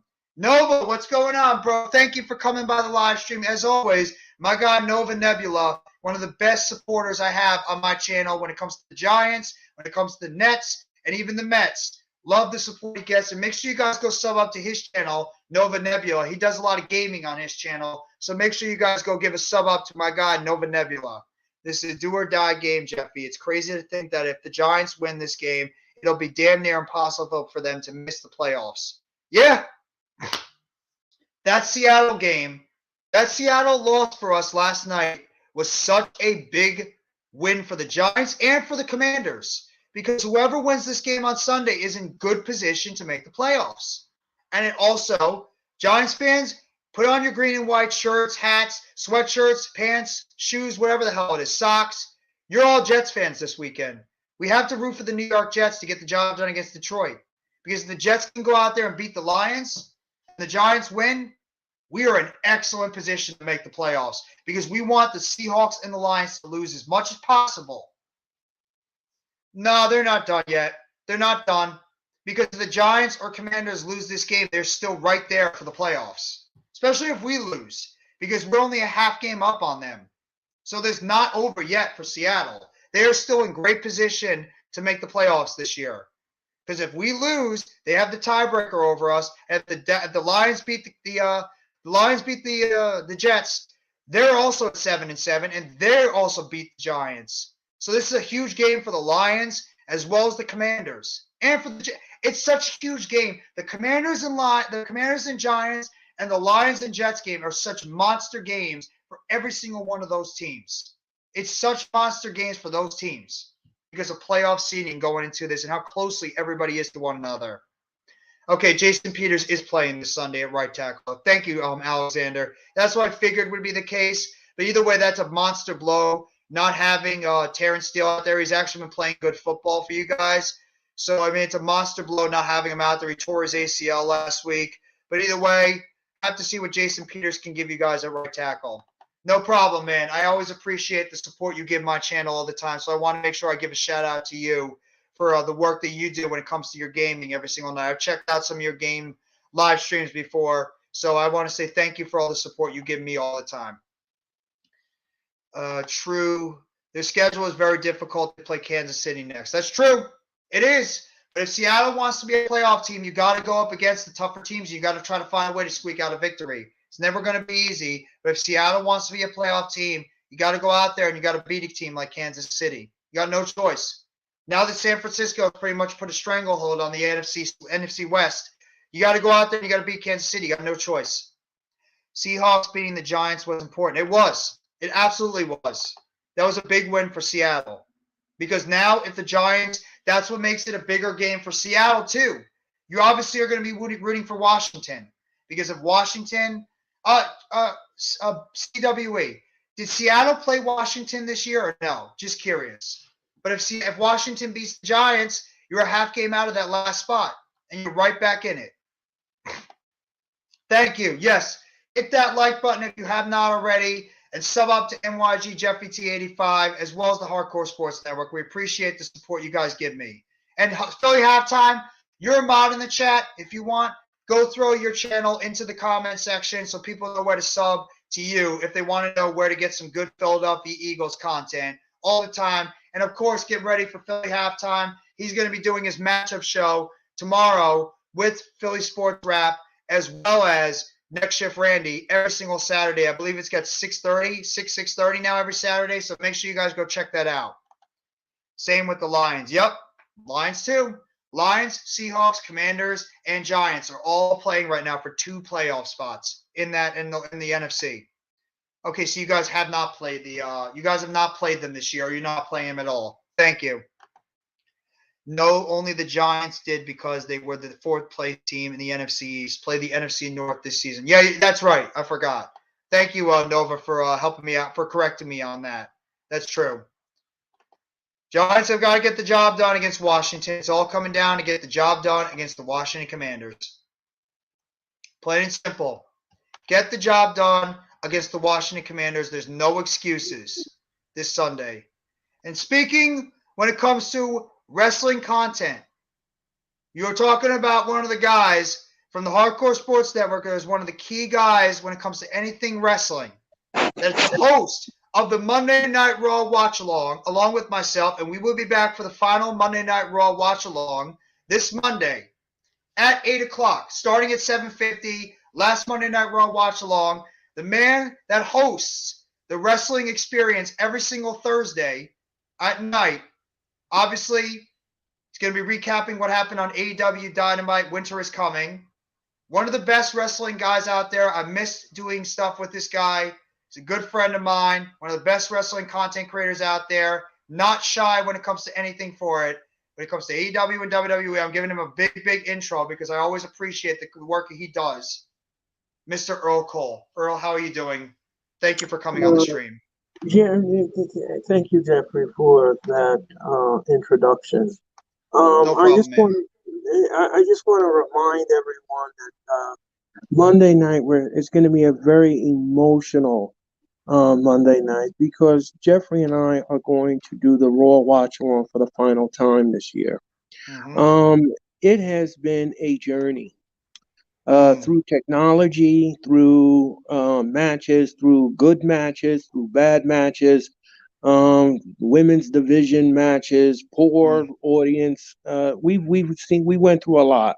Mm-hmm. This is the 16th and final Raw Watch Along, ladies and gentlemen, and I'm going to miss doing the show with Jeffrey, but you know what? We will be back in 2023.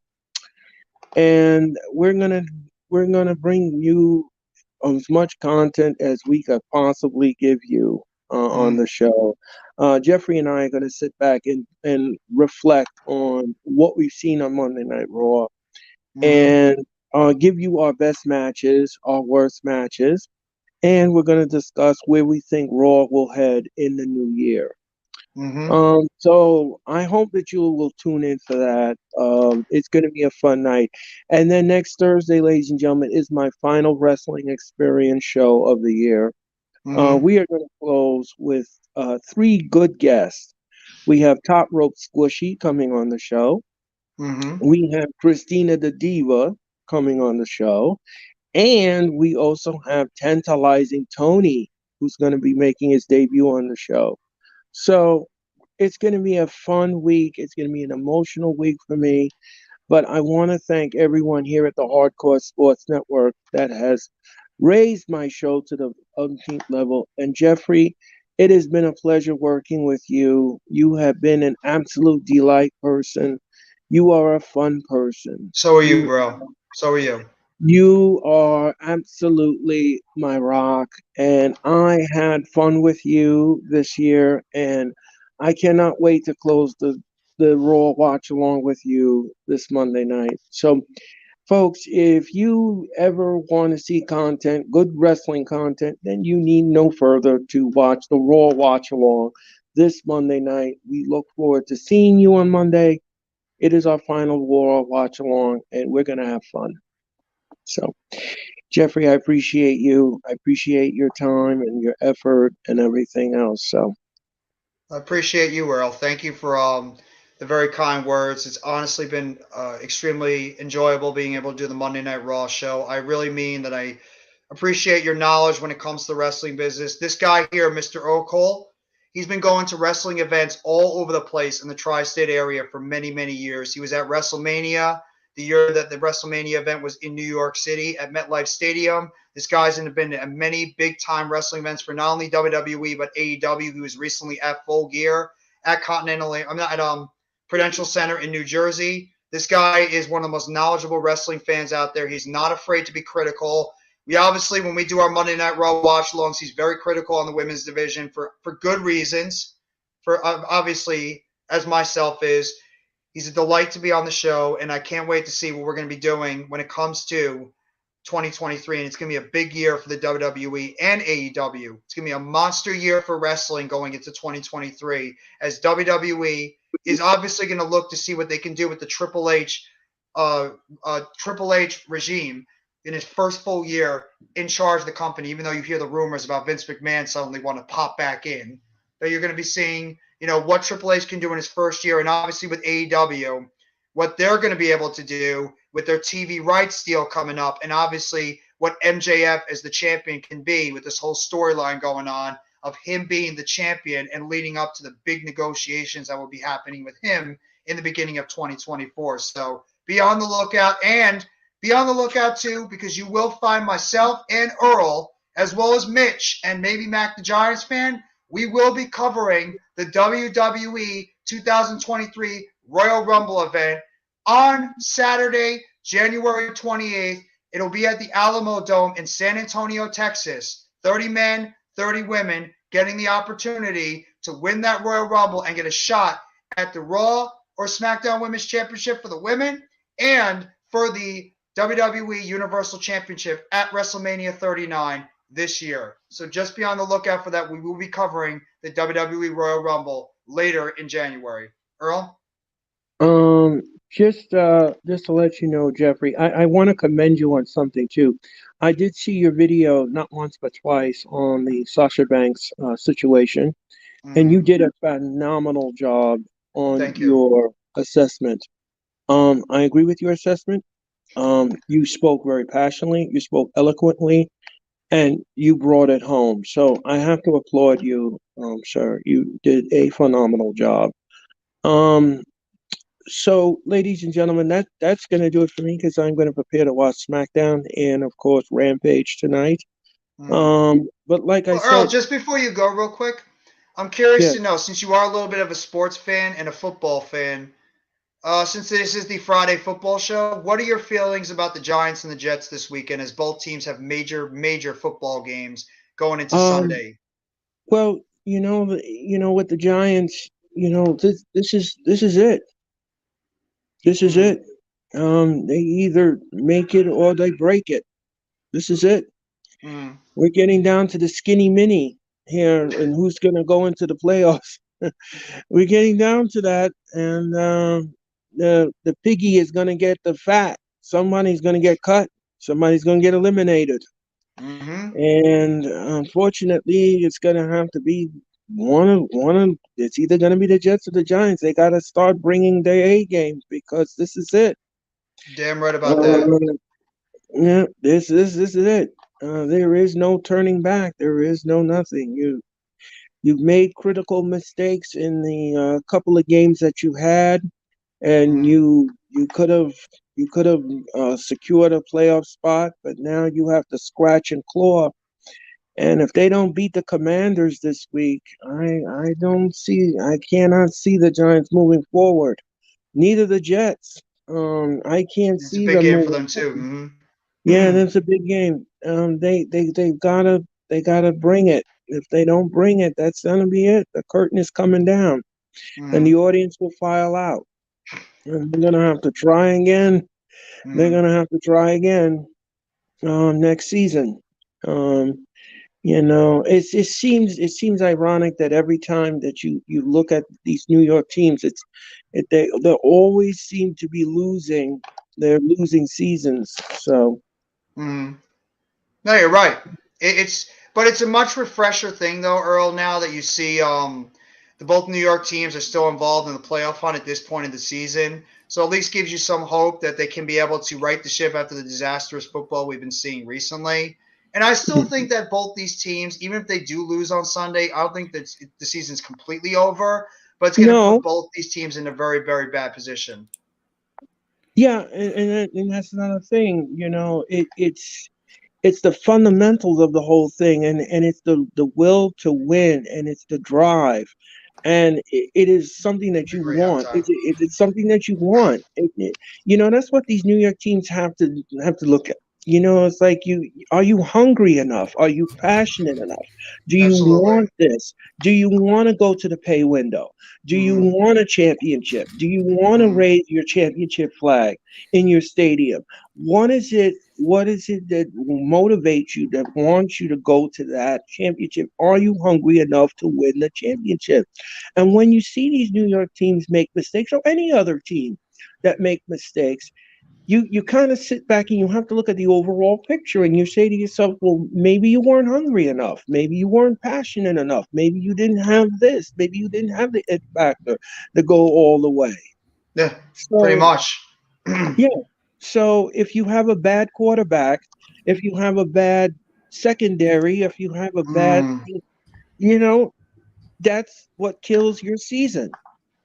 And if yeah, you make fundamental mistakes and not play an error-free football game, then that will kill your season as well. So you have to look at the overall picture, mm, and know what the fundamentals is, and what your goals are, and what and how far and how many steps do you want to get to that rainbow of champions.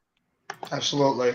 That was well eloquently put, Earl. And yeah, it's a big football game for both these teams this weekend. But also joining the panel right now, you might know him, Mr. Philly Sports Talk Podcast, aka Mr. Rob. He's going to be actually covering Friday Night SmackDown tonight with his co-host, Mr. Tyler. They're going to be Yes, doing the sir. SmackDown watch-alongs all the time. I don't know if Earl's going to be joining them on tonight's broadcast. Maybe I'll pop in for a little bit, just Oh like shit! More give people, my the what's better. up. But So yeah, not Yeah, just SmackDown. We also cover. We also cover NXT from week to week. yes. yeah. How was NXT, by the way? Was it a good show? I mean, Deadline was pretty great. I mean, the Fallout was pretty good after Roxanne takes the title off of Mandy Rose and all. On well, we all talked about that on our show earlier. Yeah. Earl, you and I got to get into details about that Mandy Rose situation on Raw, too. Like, we have to get into big Well, details about apparently, that. so what happened was she's making a much like at least over 4 million off her fiance. So that was what caused for the issue. And obviously, as Howard put it, was the greedy fucks that were fed into it and pretty much caused her to get fired. But there also has been reports that that the company has not ruled out the idea of bringing her back. So there's going to be a possibility that we might see her at some point later down in the future. So it's probably not like a permanent thing. Does she even need to come back though? At the same time, That's she's done that's so me. much. That's what me and Tyra toss. Like, you're making this much money, and me and Tyra actually pointed out the double standard of this too. Like, Natalia's doing the exact same fucking thing, but no one bats a fucking eye. Because she's a Neidhart. Because she's part of the Hart family. We know the double standards. Remember the whole Matt Riddle situation. But yeah, and the Matt Riddle thing too. That him failing the drug test was actually false. Actually, what's going on was he's taking time off from that, the mental and emotional toll from his divorce from his ex-wife, which is what's happening with Matt Riddle.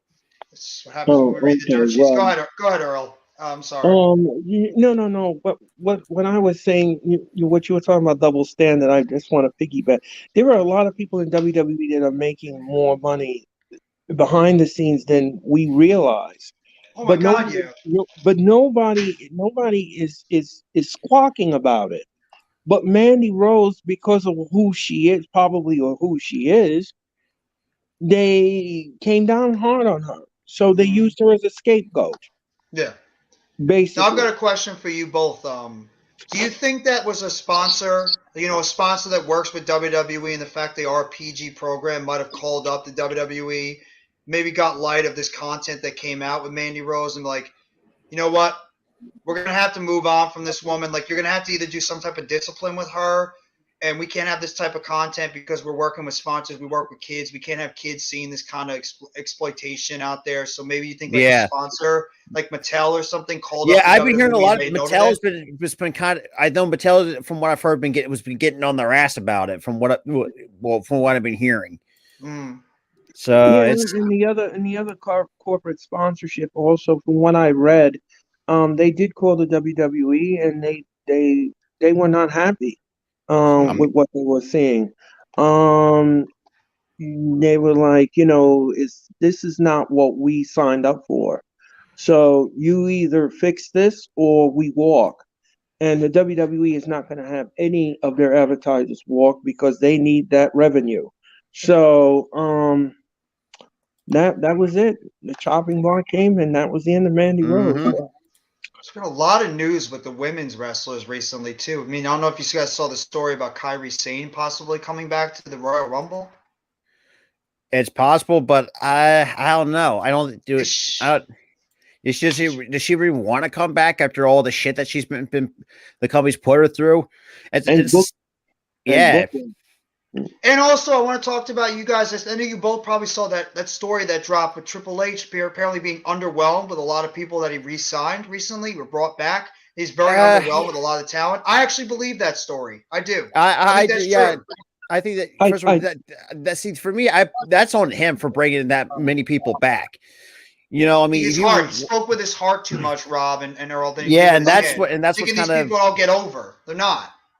And you see that is the problem when your soup pot is overfilled with too much soup.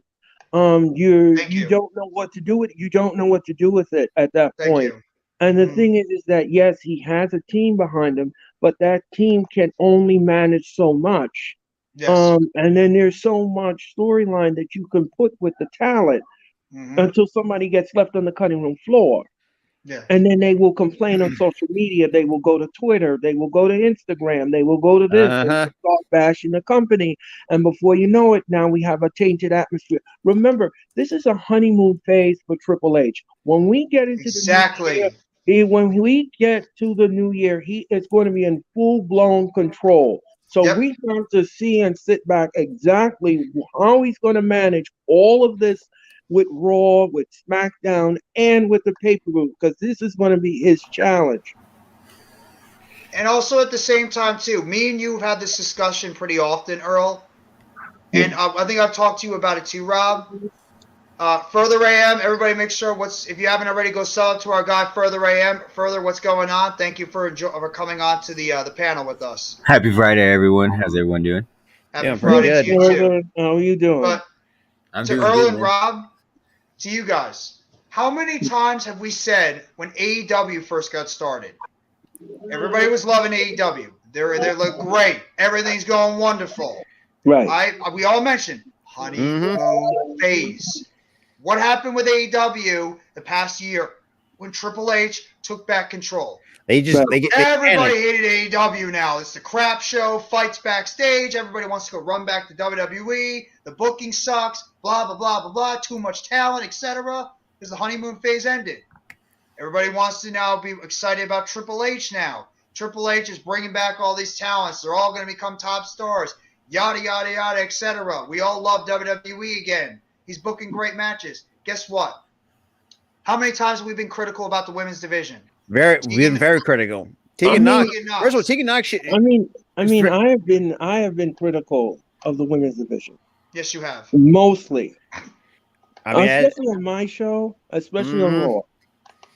Because we actually talked about that on the It's Real to Me. It's just like we brought that the comment. It's like if you throw a paper airplane during any women's match, it's like no one's going to bat a goddamn eyelid because I'm glad you brought that up. I'm glad you brought that up because look at the women that they brought back so far: Candice LeRae, Tegan Knox, Dakota Kai, Io Sky, Mia Yim, Emma. All these women they brought back. No crowd reactions whatsoever. Nothing. Nobody cares about them because they screwed up because they didn't give anybody a vignette to try to get the crowd interested in these women, to try to get them excited about them coming back. And two, this is not NXT. You're dealing with a different audience. These people don't watch NXT. Most of them, they're casual audiences for a reason. They're not known about the NXT brand. They don't know these women. To build on your point, when Emma came back, no one knew who the hell she was. She's been after being away from the company for about 5 years. Right. Exactly. Nobody knows who the hell Emma is unless you're back watching the company back in 2017. Nobody knows who Emma is. Nobody knows who Dexter Loomis is. The guy's been booked like a serial killer. Let me just say something. Let me just say something here with you guys. Robert has done the Raw watch along with honestly, I felt like I was about to fall asleep that past week. He's done it twice, and now you see the evidence. There's no consistency. People have attacked me on Twitter talking about that I'm a feminist and everything else, and I hate women. Yeah, talk about not watching the product yourself, because if you looked at SmackDown, like SmackDown has somewhat of consistency. At least the women's division on SmackDown is a little bit better than what Raw is. Now, SmackDown does have its downsides at times, especially one of the women's division, because because one reason is Ronda Rousey. Does anybody give a shit who wins the tag team titles tonight between Liv Morgan and Tegan Knox against me and Tyler, we actually talked about this. Nobody cares. We really did not care. Exactly. At that point, first you should have just retired the belts out of the way and just be done with it at the end of the day. Exactly. Nobody cares about these women. Even Liv Morgan has cooled off incredibly because the only reason why she was so popular is because everybody wanted to see her give that shot at becoming champion because she was the ultimate underdog. Now she's finally won the damn championship, and then she had a horrible title reign because she's going out there giving up these bogus storylines against Ronda freaking Rousey. And the reason why the SmackDown Women's Division sucks is because you have the person that sucks as champion. And Ronda Rousey, she's awful. She's your champion. And let me tell you something. I love that hat. I love talking. By the way, I'm glad we're talking wrestling now. I know it's a football show, but I don't mind talking wrestling here. You're getting a wrestling show right now, and it's all good because I love talking wrestling with these guys because it gets my blood boiling. Let me just say something. I'm going to save some comments for Monday night because on my show, on our show, Jeffrey and I, we're going to say something. But every Monday night when we do these Raw watch-alongs, I just want everybody to understand that when we do these critical things, it's because of what we're seeing.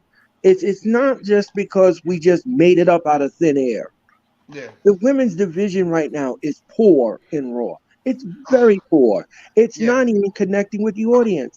And let me tell you something. Every arena that Jeffrey and I have seen Raw in, the audience is not interested. They're not interested. There was a woman sitting behind Kevin Patrick. She was texting somebody. She Yeah. wasn't interested in the match. She wouldn't even care what was going on in the ring. She didn't Pretty even much. care. And that's the problem when you bring back so much talent on the roster. You think because of what they did in NXT and because you have a heart for them because you want to give them a second chance because you felt like they got screwed over legitimately, you have to understand too, this is a business. And most of these people, most of these people are not going to be top stars that you think they are because some of these people are just not believable enough. I mean, can we be real? Did anybody really want Hit Row back? They suck. Get them the hell out of the company. I don't care if they leave now. They're not good. Swerve Scott was the reason why that group was as good as they were. He's now in AEW killing it with Keith Lee. Get them the hell out of the program. Put them on main event. Let them go sing their intro on that song because they bring nothing to the table except a theme song and a hit song in the middle. When you talk about the women's division, there's nobody in that women's division right now except for Becky and if Charlotte comes back and Bianca. And Rhea, I have to give credit to Rhea Ripley. She's the biggest thing right now in the women's division. Right. She's been great. That's pretty much what's keeping that women's division afloat. Exactly. The SmackDown women's division is garbage because of Ronda Rousey being being the champion. Because I mean, sucks. if you really think of this too, if Ronda Rousey was not there, we wouldn't be even having the discussion for the SmackDown women's division because you have potential stars in that women's locker room without Ronda Rousey. I don't know. Shayna Baszler, because is that anybody Shayna Baszler come to mind? It could have had that's another potential superstar that they dropped the ball on. She's dead. She's dead. Shayna Baszler she's a lackey. I hate to say this to you, Rob, but they booked her into purgatory. Yeah. Shayna Baszler should have been a champion a long time ago. I've said that many times over on many different shows. Should have been champion when she got called up. Yeah. She should have been the champion when she wrestled Becky Lynch at WrestleMania inside the empty arena. True. Yep. They decided to give it to Becky, who was pregnant. Right. And then she gives the belt to Asuka the following week on Raw. Right. Yeah, after that Money in the Bank thing where she won the Money in the Bank briefcase on the top of the old headquarters at Titan Towers. And then she opened up the briefcase and ended up being the Raw Women's Championship. But, I mean, and also the men, too. Are any of these men really getting the major reactions too? Look what you're doing to Johnny Gargano. He looks like an idiot half the time. Pretty much. Like an idiot. His wife's not feeling it, and he looks like a moron in this stupid gimmick. And the only one that I feel like is getting at least some reactions is Ricochet, but Ricochet is another guy that's been kind of giving up on. And I actually talked about this too. When Apollo Crews actually came out and said, he actually asked the company to send him back to NXT because he didn't want to be stuck on the lower card shows like a main event, but he wants to try to build himself and become a household name, which, at the end, so that's just kind of how I would say it with Apollo Crews. He is what he is. He's a great wrestler, and this is the thing that I mentioned when it comes to wrestling and my evaluation of wrestling. You can be a phenomenal wrestler. You are a wrestler for a reason. You're good at being in the ring. But it's more than just wrestling in the ring and great matches. You have to be able to tell a great story in the ring. You have to be able to connect with the audience. You have to be able to have that type of character that people want to keep tuning in to see what they're going to do, what they're going to say, the rivalry, the it factor, exactly. You need to be able to have that storyline that puts you over the top. Why do you think everybody loves Seth Rollins? Not because he's just a great wrestler, because his character is super over, his entrance is super over, his mic work is super over. The guy just has that factor that makes you want to watch him night in and night out every single Monday Night Raw. Why is Roman Reigns so over? Because no matter how sick and tired you are of that character, it's still the most polarizing he's one of the biggest money makers. That's all. Exactly. Yeah, because he's a champion. Figure in the WWE.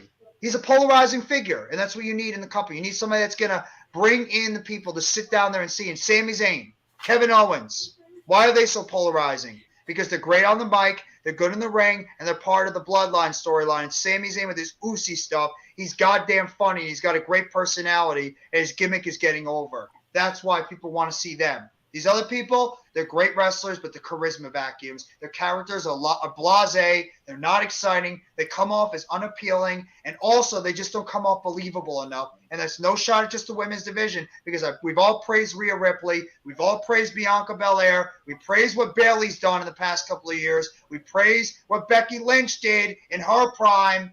As much as people can't stand Charlotte, and we all have questioned Charlotte, she's still a polarizing figure. And why with Sasha Banks? Why she's going to New Japan?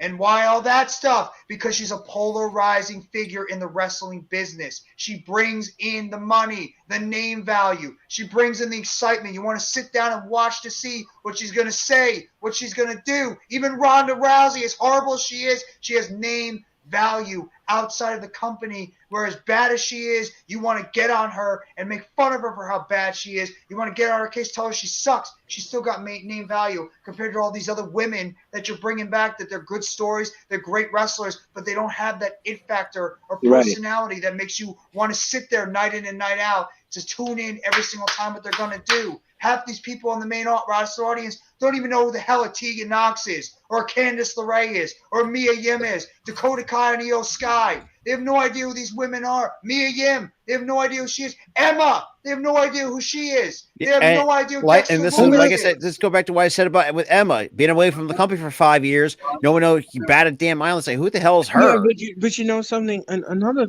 thing too is that they made a huge mistake. The WWE is that they didn't when they brought these women back, they didn't do any kind of like video package. There's no video package. There's no rebranding. There's no rebranding of the video package. Exactly, you're absolutely right.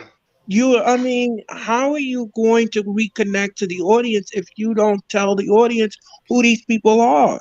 You're going to have new viewers who are going to be confused. Who the hell is that? Who is that in the ring? What is that in the ring?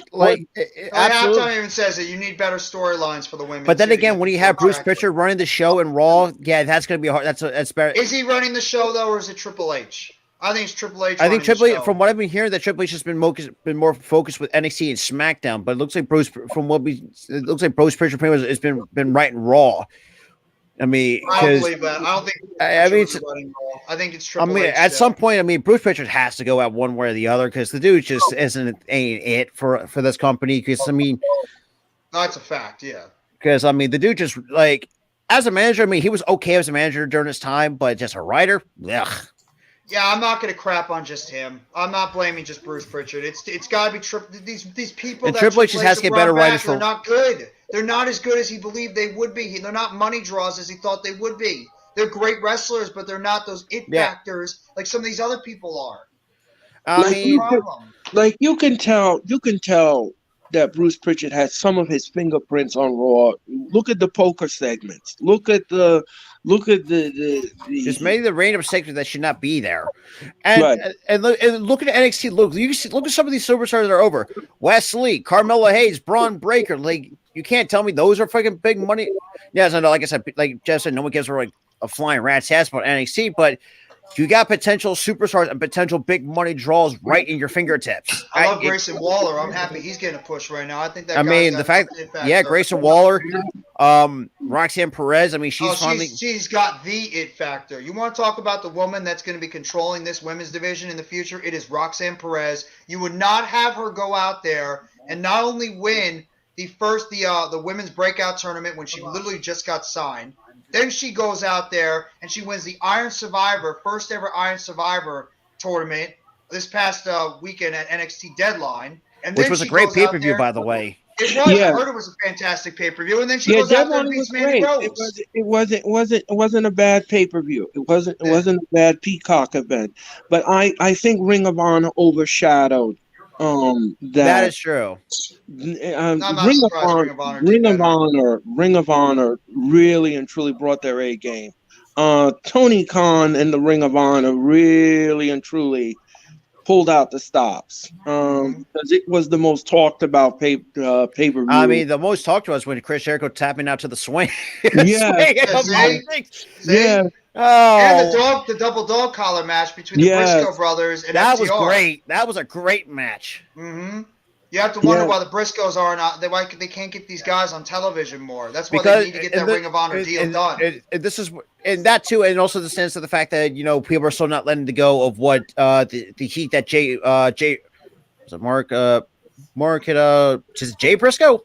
I remember his name. One of the two that still has heat from his past, or some of the shit that he said that was 10 years old. People are like- never going to look past that stuff, even though they should. Yeah. They're not going to, they're not going to let bygones be bygones, unfortunately, Rob. Yeah, so that's because I mean, I even watched some of the older episodes of Ring of Honor on it. I mean, like they had some great potential. They had a lot of great stars. Jay Lethal, Adam Cole. I mean, everybody. Where's Adam? Is Adam Cole coming back, by the way, anytime soon? Or is that I haven't heard anything. bad he's I not don't coming think I have any updates No, on that. the last thing that I've heard is that he is still suffering from that concussion, and Damn it's shame. bad. It is That's a damn bad. shame. He's still suffering from headaches. They're saying that his equilibrium is still off, so he can't get in the ring. He just can't get in the ring. And I don't know when he's gonna return. I have think he no might. idea. I mean, if he can't recover from this, who's to say? I think he might hang up the boots. I mean, he's only 33. Yeah. He could also take some time off, get himself I think that's right, that's and a then very maybe he comes back later on. You never know. that's a very good point. I mean, And because AEW was not going to let him go because they look at they look at Adam Cole as one of their future stars if they can keep him healthy. That dude is a moneymaker. I mean, if worse comes to worse, I mean, he could always work behind the scenes. I mean, that is something that you could. He's been in the business long enough to help with the new young talent. That's Right. true.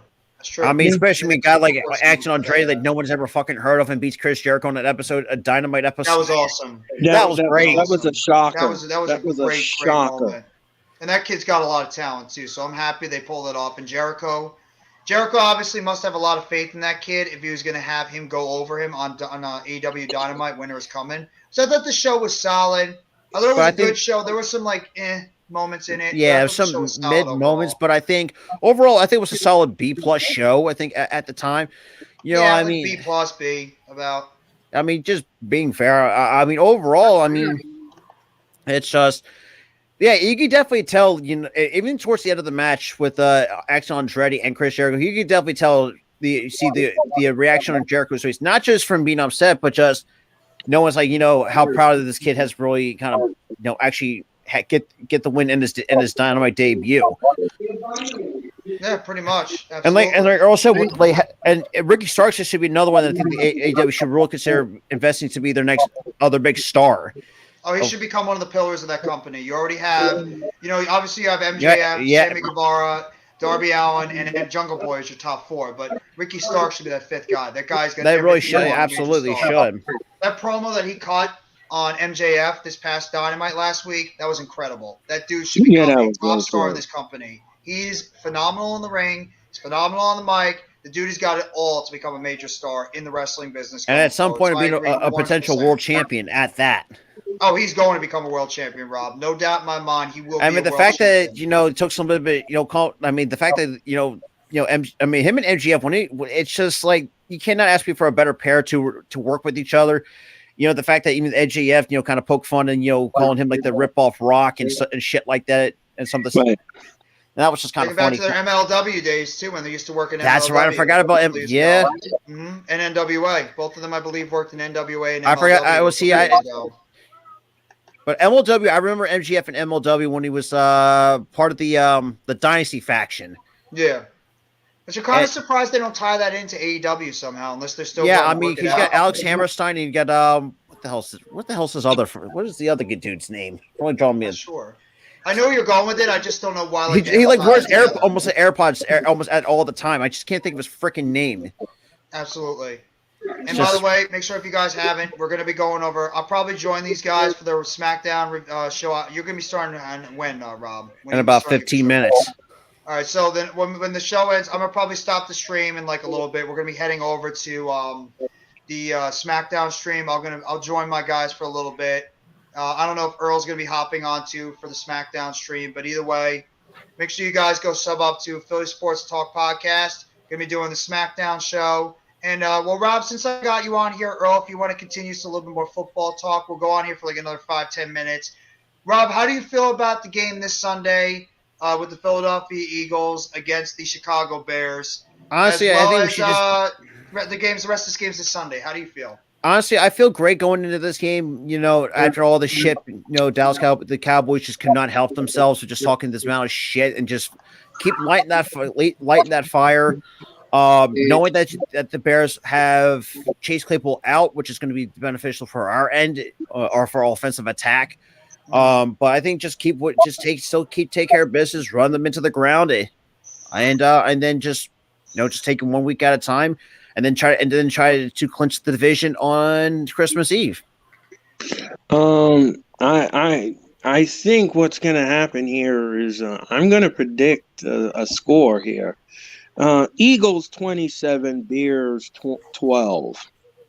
Really? You think it's going to be that close? Yes. I say 35-10.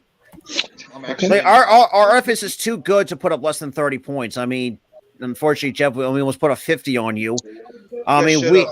We were that embarrassing. You guys should have put up 50. But I mean, we're not like that. We're not like the Dallas Cowboys, but we actually show you some decent sportsmanship. At least we're the only one. You don't show sportsmanship to your division rival. I get it, and I appreciate that in a way, but you don't show sportsmanship to your division rival. That's what me and Tyrus has. I mean, we should just ran up the score on the Giants. But I mean, at the end, look, a win's a win. I mean, we've been the last 3 to 4 weeks, we've been putting up 30+ points. The Bears, as much, as bad as says 42-17 Eagles. It's possible. We can definitely put up 30 plus, knowing that I can see that.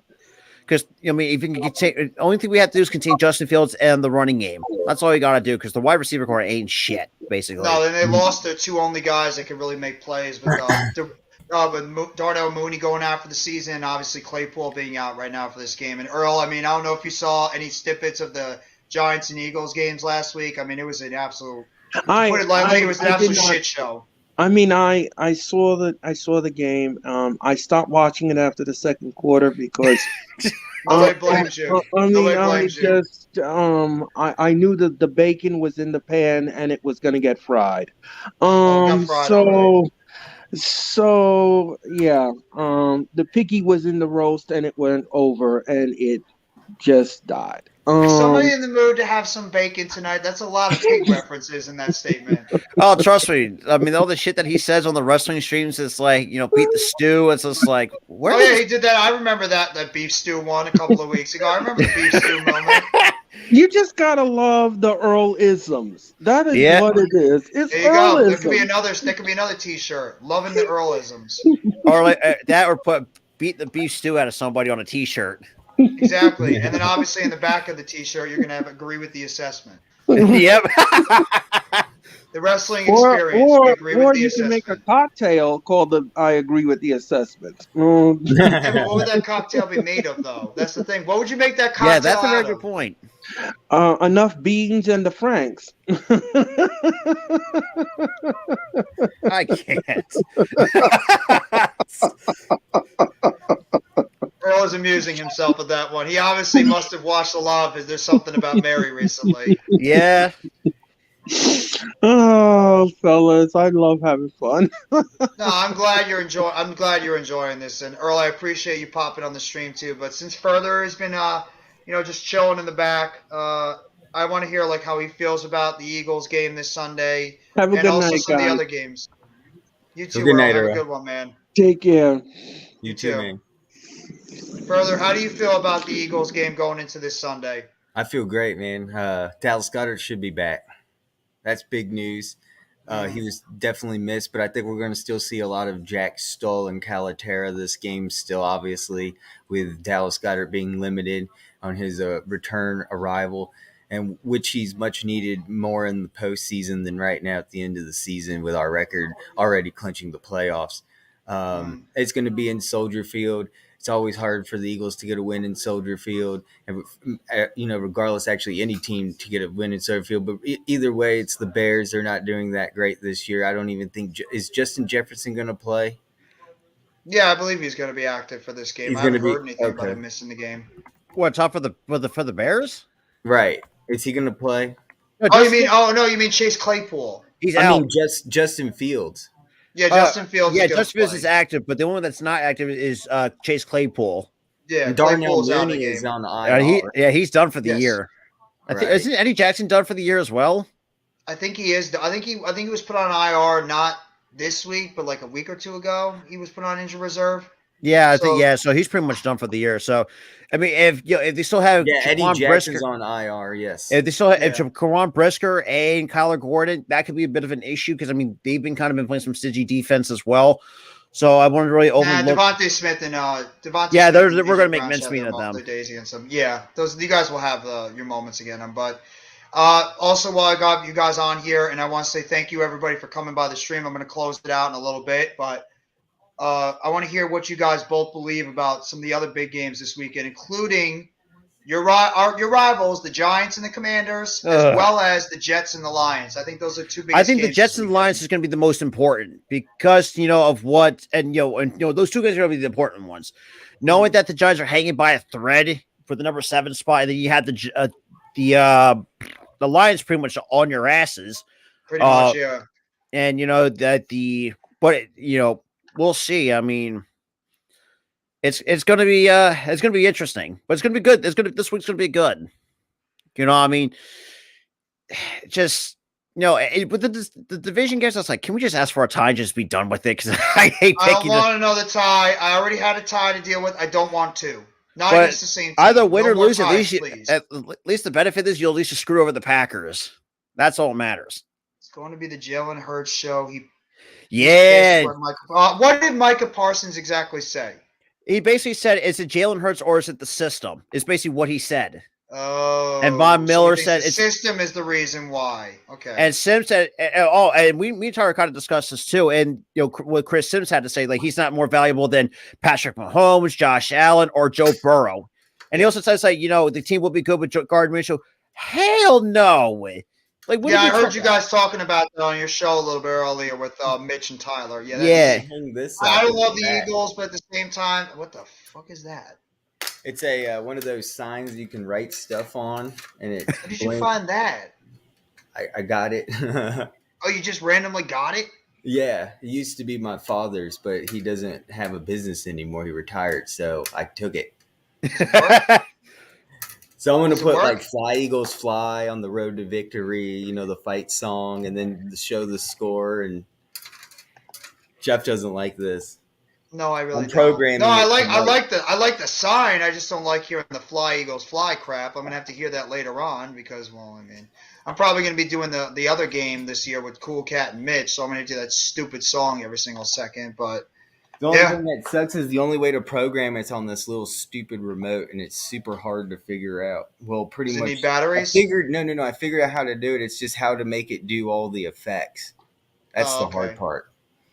I've got the text down. I can do that and change the color. I just can't figure out how to make it go across the screen and flash. It's probably like one of those little buttons on the outside that you might be able to do it with. Right. I'm not sure, but how do you think the Giants are going to face with the Commanders this week, knowing the Commanders have a bye week, they're fully rested, they have a home field advantage? Well, you guys are still you guys really need a bye week. But you've already had I talked about it a little bit early on the stream. To me, when it comes to the Giants, they just got to get back to what they were doing earlier in the season. They were running the football consistently. They were opening up paws for the running game. They were able to get a consistent pass rush, disrupt the quarterbacks. They were able to play good defense in the back end. They were stopping the run a lot better in the beginning of the season than they have been recently. They were also doing a better job in terms of getting that play action pass. They were getting Daniel Jones open in some of those design, bootleg or design runs on the outside, even doing some 3 running back plays. But the Giants have just got to get back to old school football. There's going to be no Adoree Jackson. He's already out. There's going to be no Joshua Zudu and Shane Lemieux as our left guard. They're out. I don't know about Ben Bredesen. It sounds like Landon Collins is going to get elevated to the active roster. Giants are going to be it's not going to be easy. It's not going to be an easy game because Washington still has that front line that might be getting Chase Young back. I know he's questionable right now, but I think he will play. So it's not going to be an easy game for the Giants against that Washington Commanders team. I think that the Giants have got to play better on the offensive line. They've got to do better in terms of their defense overall, their run defense. They got to do better in terms of their pass defense. They can't allow all this big pass plays that they did before against. Here's our guy AK, probably going to rain on the Giants parade even more about how shitty we were last week. So I mean, like, we got to do a better job overall on defense. We need to tackle better. And I'm looking at one guy, a few guys specifically. Darius Slayton, who's had 2 crap games back against Washington.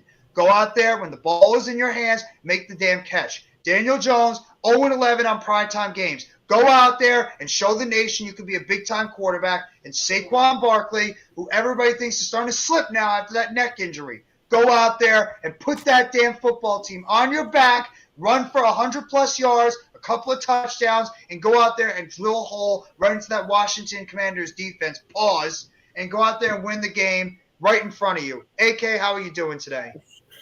Doing good, man. Doing good. Chilling. Saw you drop the link, so I thought I'd come on and just say what's up. Thank you for coming on, man. I appreciate you hopping on the stream. If you guys haven't already, make sure you guys go sub up to Mr. AK Eagles. You're doing a stream tonight with East Meets West, so you're doing the 2 Beast 1 East, so you're just doing a regular stream. I'm just doing a regular one. Okay. Maybe I'll hop on for a little bit just to like show some support. Appreciate They're you hopping on here. So, At what time is that show? Probably 9:30. Cool.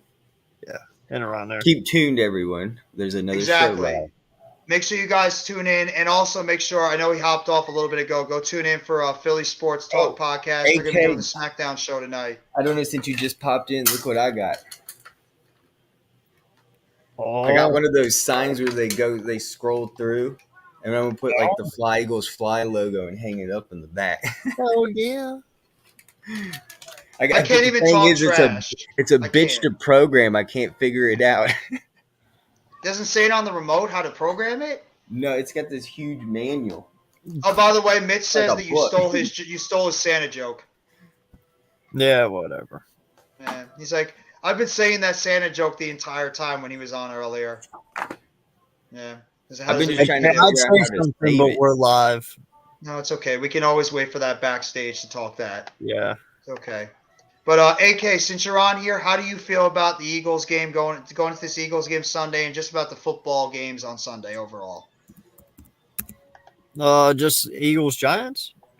No, well, you could go over Eagles Giants, as much of a shit show as it was, and it's happy times for you and misery. No. for me. I mean, like our games this coming week.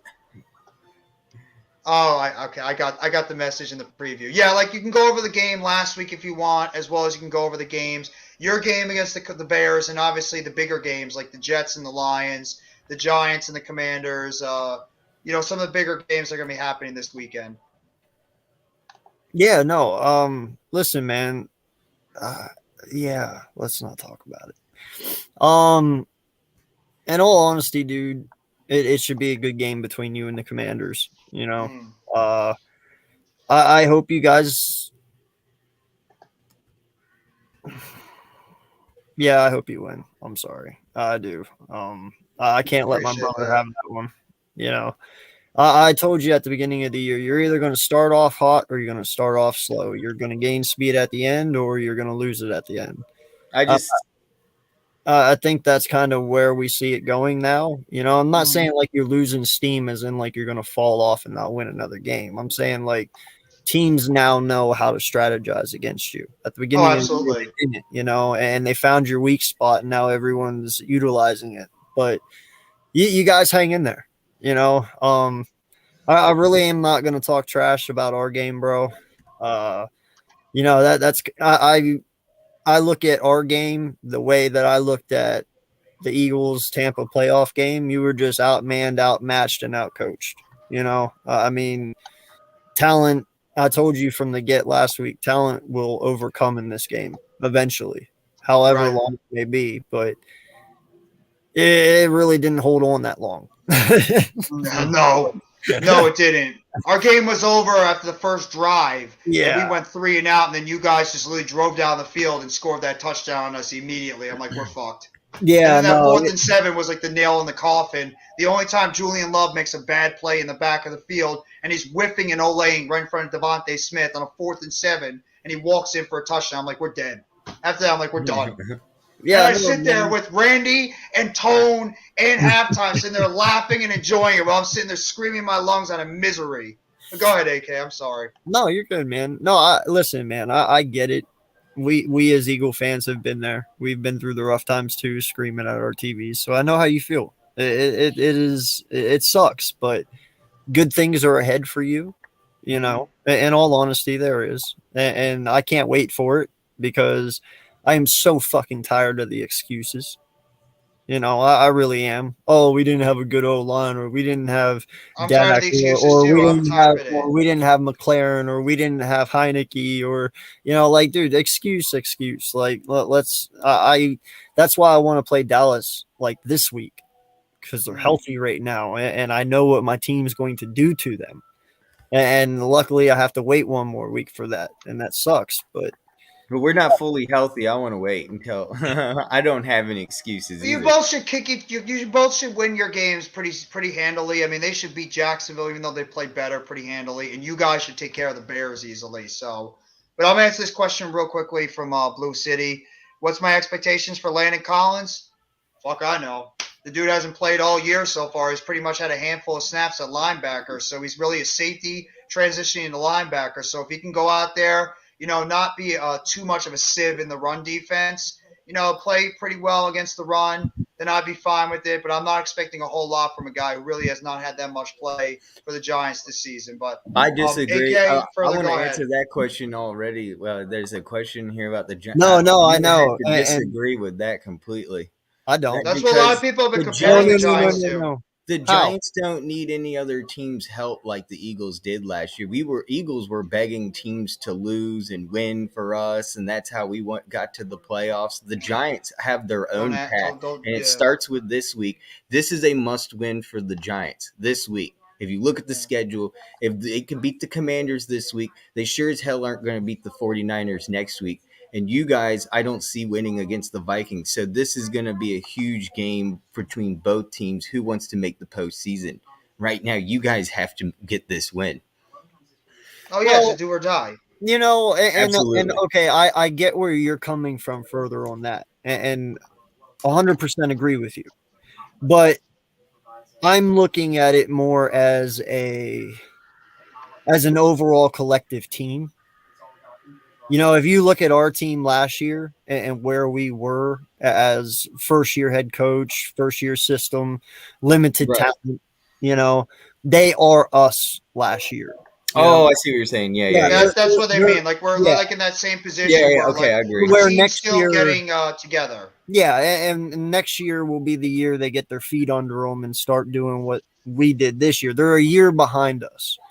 Tudo, Right. what's good, my guy? Dude, one of the most loyal New York Giants supporters out there, and he even supports some of those Eagles guys. But I guess today, Mr. Further AM and Mr. AK are Giants fans because Tudo says massive amounts in respects to Jeffy, AK, and all the diehard Giants fans in the house, and forget about it. And he says, what's Forget going on, about Blue it. City? No mess, no nest, no jets saying what's going on.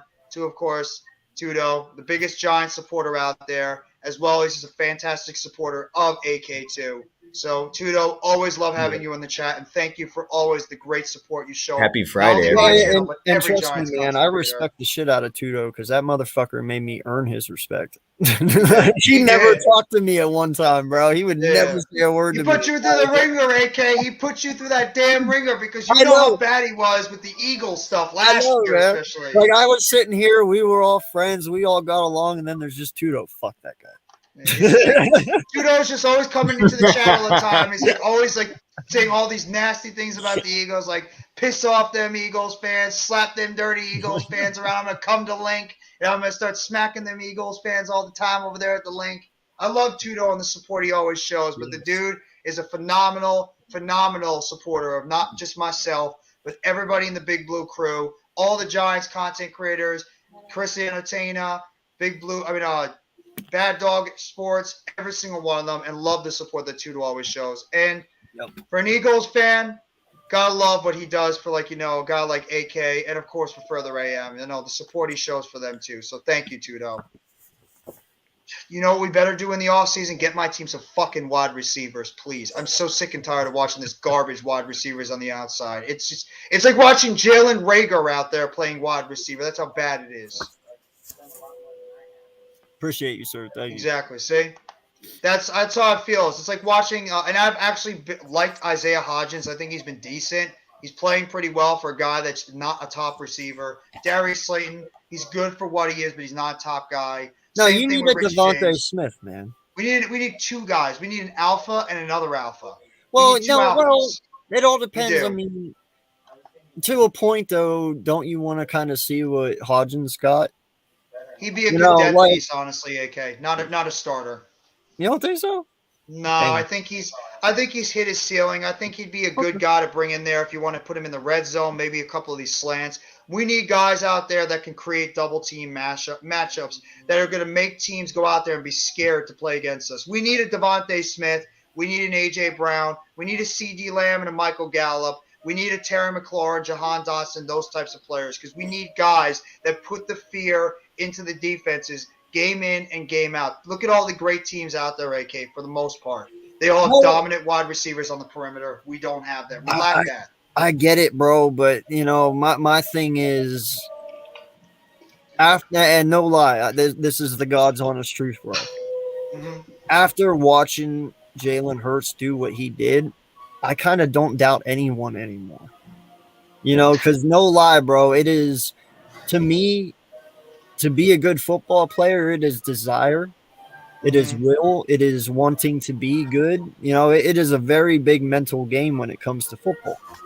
You know, and I'm telling you, like, I don't know, man. Like, I get it. You know what I'm saying. No, I hear what you're saying. And, It's hard to say what someone's going to be these days. No, you're right. Sometimes you have to give a player a chance to go out there and fall on their face, but you at least give them that shot so you see if they can maybe become a difference maker, because you never know. Some of these players can end up turning into an undrafted player that becomes a star. Yeah. You never know. You have to give them a chance. Yo, I'm going to say this right now, Blue. If you would have said that to my face, we would have fought. Mountain Dew is my life. I tried Mountain Dew. It's okay. I'm more of a Dr. Pepper or a Pepsi guy. This is from Tudo to you, AK. You know what I used to do? When you go to like fast food places and they had Mountain Dew, they usually have Mist, and I used to take half Mist and do half Mountain Dew. I kind of want to show up to the link now.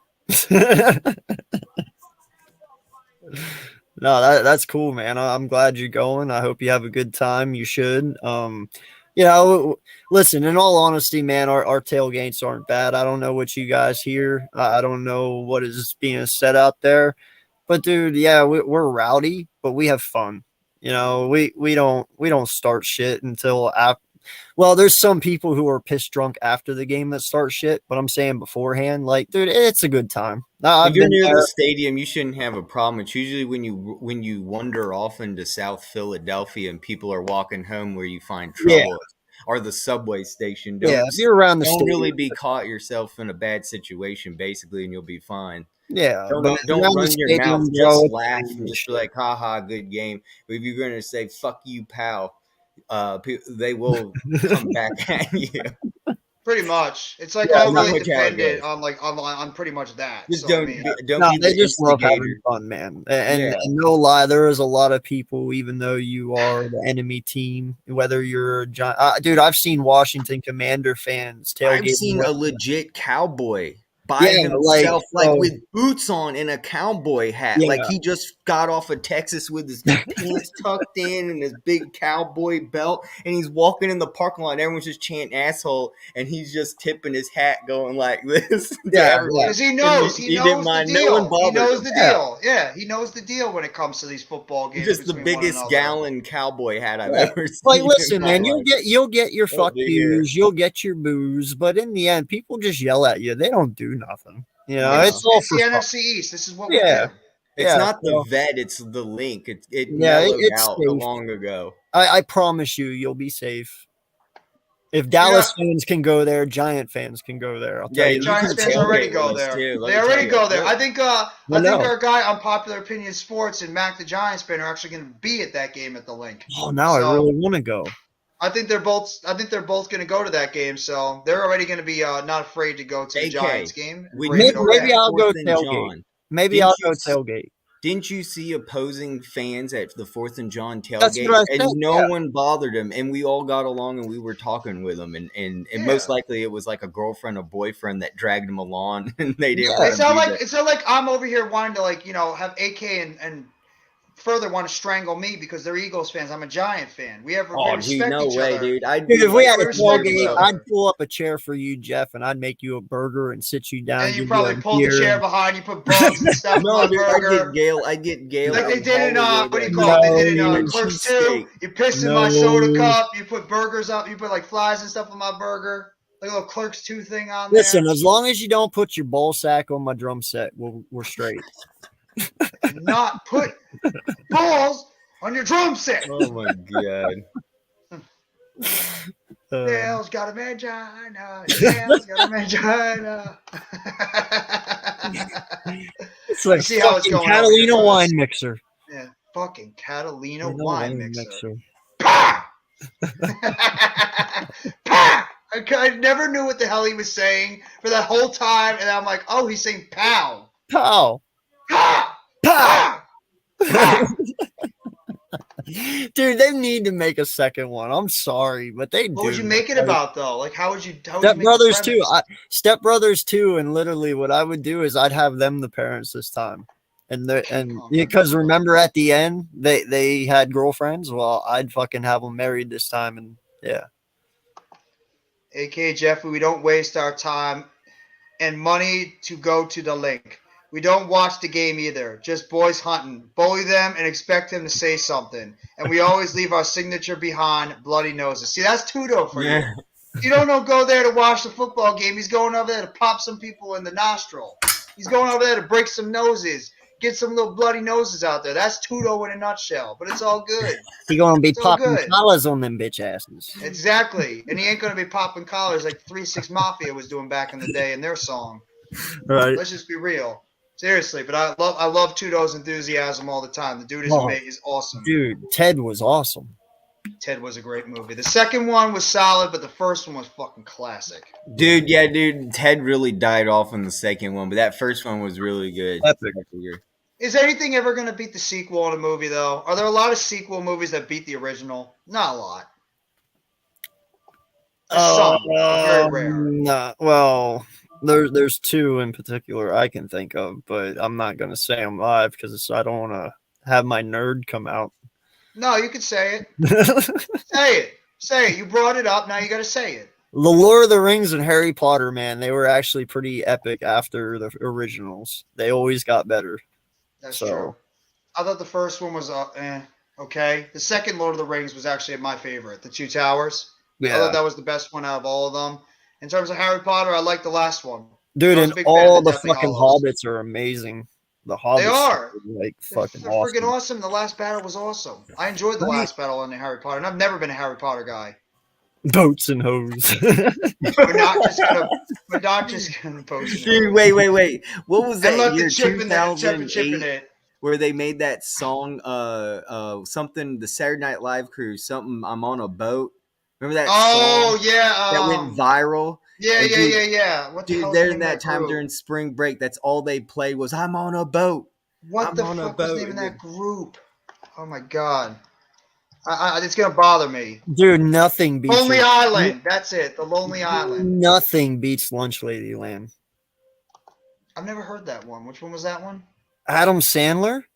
Lunch You mean the one with the sloppy joes? Yeah. Lady? Yeah, nothing Let's have beats some that, bro. sloppy joes. Sloppy Joe. Oh, Lady, you're scaring us. Fantastic. I hope you like them extra sloppy. Sloppy. Lady, you're scaring us. Nothing is ever going to beat Billy Madison. You want to talk about great movies in the 90s? Billy Madison, Happy Gilmore, Tommy Boy. Tell me 3 other comedies that are better than those 3. Bro, I've had this argument so many times with Mitch, bro. I think you were. I don't know if you were even there for it, but I'm telling you right now, Adam Sandler is the best Jewish actor to ever fucking live. I'm telling Yes. you right He, now. who did Mitch That says is dude, better? bro, he is epic. Like He is. 8 Crazy Nights, like you Mhm. said, Billy Madison, Wedding Big Singer, Daddy, Wedding Waterboy. Singer, Waterboy, 51st Date. Like, dude, this guy Mhm. is just fucking amazing, dude. He really Longest Yard. is. Well, dude, it just goes on. It really He's does. got so many phenomenal movies. Remember the movie he did? I think it's Airheads, like his first movie Yeah, he did, and Bulletproof. You think he did with Damon Wayans or somebody? dude, and even his other ones that have came out recently. A lot. I know a lot of people probably don't like them, but remember the Cobbler, where he made the shoes, the magic shoes, Mm-hmm. and then he also, dude, I liked it. But Hubert Halloween, his Halloween special from last year. Did you see Didn't he that do one one? Remote Control too, or something? The one with the The remote control where like he fast forwards his life or Oh something yeah, or yeah, rewinds it. Click, Click, that's it. Yeah, Click, that was yeah, actually very Click. underrated too. Grown Grown Up. Ups. Yeah, Mm-hmm. dude, Adam Sandler, best. He is. I don't care. He now, granted, there is some other really good ones out there. Even Mitch was going over the list. I was like, I don't care, bro. I'm still not taking any Jewish actor over Adam Sandler. I'm not. Like You talk to he's the kids in the '90s. It's Adam Sandler is one of the favorite ones. hell You yeah, can't, you can't, you cannot go any further. Adam Sandler was part of our youth growing up. Adam Sandler is one of the best comedians out there. He was the best comedian in the '90s. We could bro. say maybe Jim Carrey and some of these other guys, but Adam Sandler was on top of his game in the Saturday '90s. Night Live has never been the same since him and Chris well, Farley, Chris David Farley, Spade. all of them left, dude. And it's Yeah. never been the same. You know, I Fat liked Will man Ferrell a in a little bit. little coat. Oh my God! Remember when they used to do the Hanukkah song? When Adam Yes. Sandler used to do the Hanukkah Yeah. song too. Yeah. Don't forget about I live down by a van down by the river. Live for the van down by the river. Yeah. No, You dude, see that like was, Christina Applegate just cracking up the entire time with Phil Hartman there too. dude, it was so, dude, I don't even know how you could stay straight faced during that.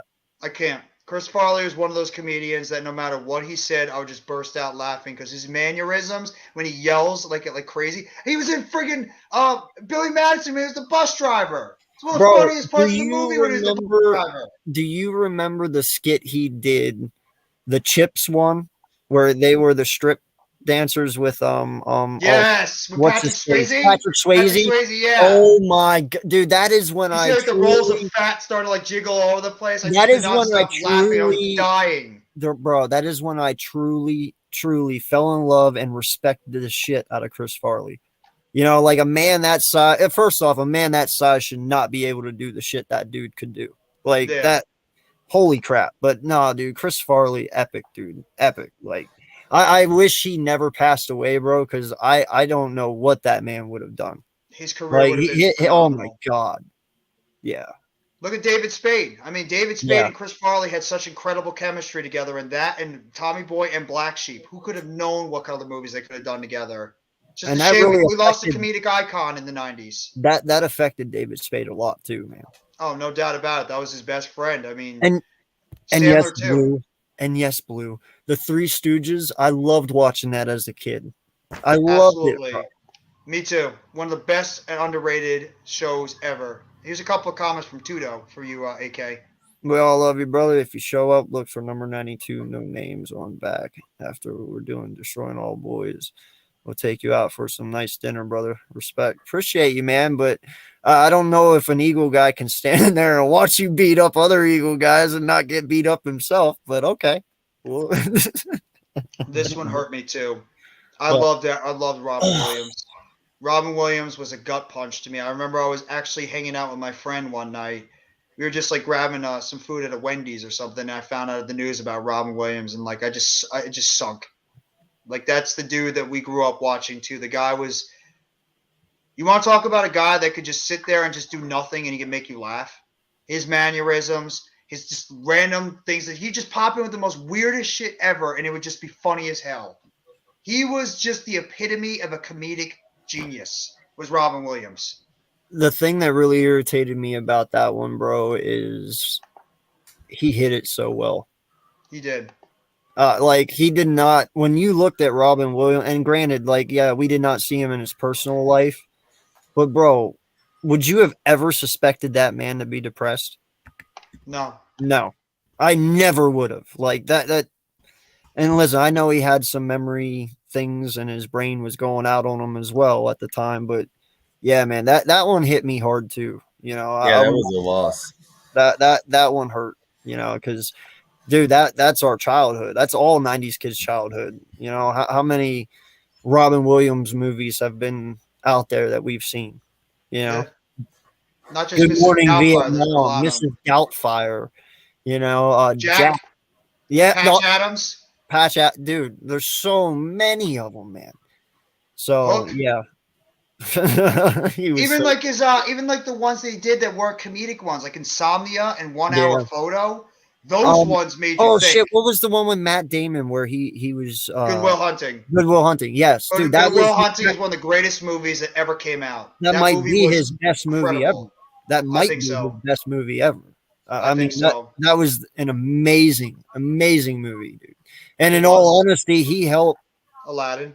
he helped skyrocket Matt Damon and all them guys' career in that And Ben movie. Affleck too. Yeah, both Yeah, Matt like Ben Damon, was in Ben that, Affleck. all of them. Like, so dude, he's helped so many people along the way. So many And people. Winona Ryder too. Yeah. There was a lot of people in that movie that Robin Williams' comedic genius helped skyrocket to the next level. Yeah. So I mean, and he was phenomenal on stand up too. The guy was an incredible stand up act as well. People don't realize that this guy was a stand up comedic legend out there. That's how good Robin Williams was and how multifaceted he was as an actor. What was the movie he was in, Being in the Children? I think it was Patch Adams. Yeah. Yeah, it was Patch Adams where he was in the hospital. I had one, but I lost it. And it was Bicentennial Man. Bicentennial Man was another one. Bro, that was another great Robin was Williams a movie. fabulous movie when he played the robot that wanted to be human. Like, so many, man. Flubber. Like, Flubber, oh my god. Flubber, I brought movie, Flubber. bro. I Flubber? own that movie still. It's sitting over here in a case. Yeah, Flubber. You can't forget about Flubber, man. That was an underrated one from Rob Williams too. That was a great movie. Even he did that TV show, I think, with was it Christina Applegate for a little bit? It was on television. I think it was on Fox. I forget the name of it though. That's when he was real young. Yeah. Yeah. Well, no, that was actually the recent one he did before he passed. The one that he did on TV. Mrs. Doubtfire, Blue. That was Mrs. Doubtfire. And don't forget about the thing that really launched him, Mork and Mindy. On Nick at Night. If anybody remembers when he played Mork and Mindy, that's when he really started getting his first Dude, what was the one where he played the gay guy that owned the nightclub? Oh, Birdcage. Dude, that Birdcage movie, was great too. that's great. That's on Birdcage Pluto was TV. great too. Dude, the Birdcage. You want to see Robin Williams at his best? Truly?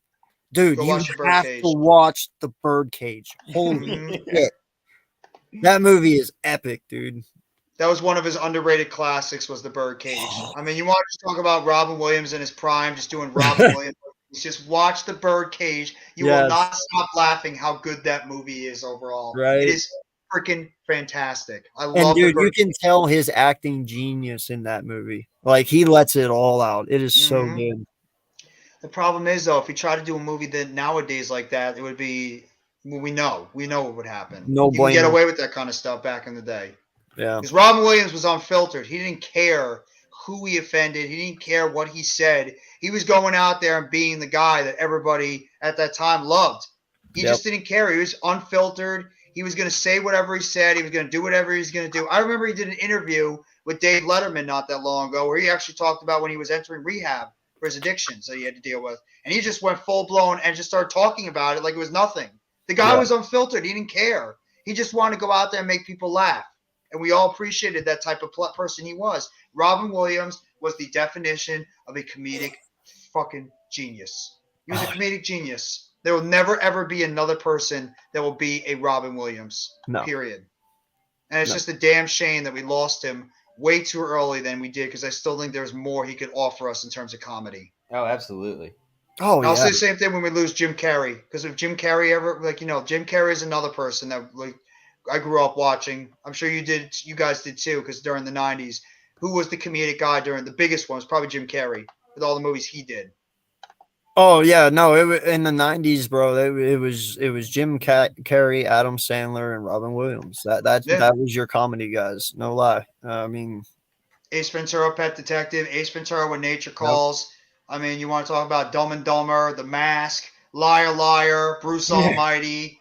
I mean, you can keep going with all these movies. These are all-time comedic classics. Every single one of them was like a comedic classic.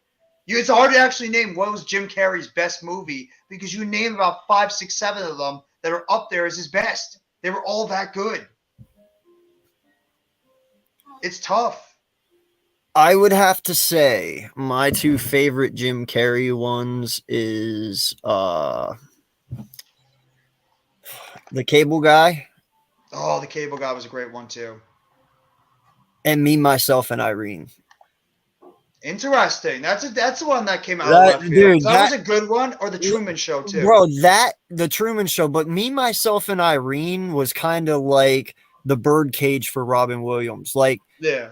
dude, he showed every range of his acting in Me, Myself, and Irene, and that truly just kind of sealed it for me. You know, like, hey, this guy is truly one of those goats. You know, Yeah. I agree 100%. And I would even say Liar Liar in a way did that as well.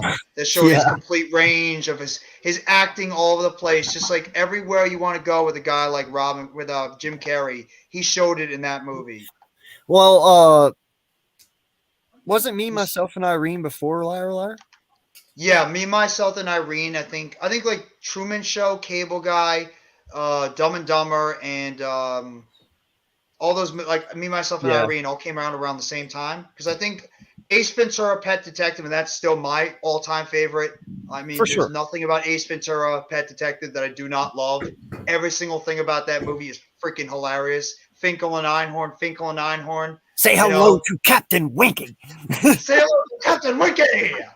That's why Roger Protector is dead. I just There we do it. go. Einhorn is Finkel, and Finkel is The Einhorn. power.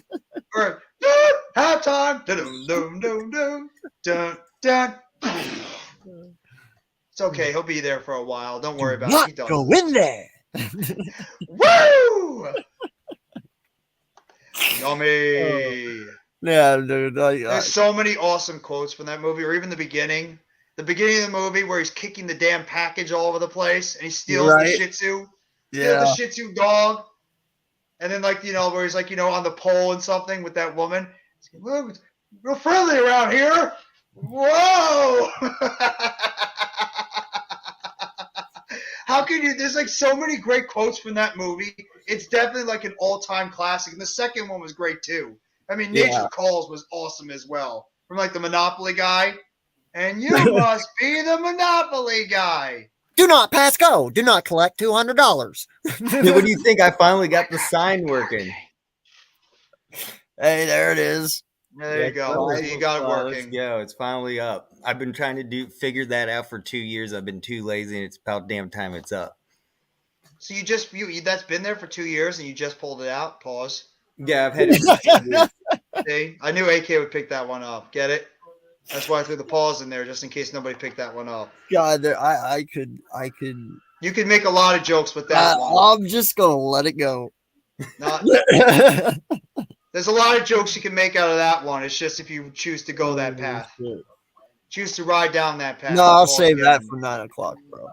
There you go.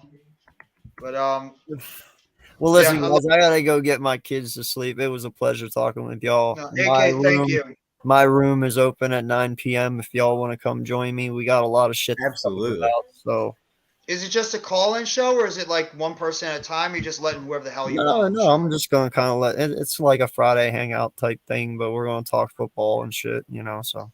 All right. Hey, I'll we might definitely hop continue for a on little this bit. movie conversation because I Yeah, we love can do the that. Adam. Well, Because the I hell got not. a few. Dude, I just watched Saw #1 for the first time. I went to the theater and I saw Saw 2, but I've never seen Saw 1, and I was How actually the fuck impressed. do you see Saw 2 before Saw 1?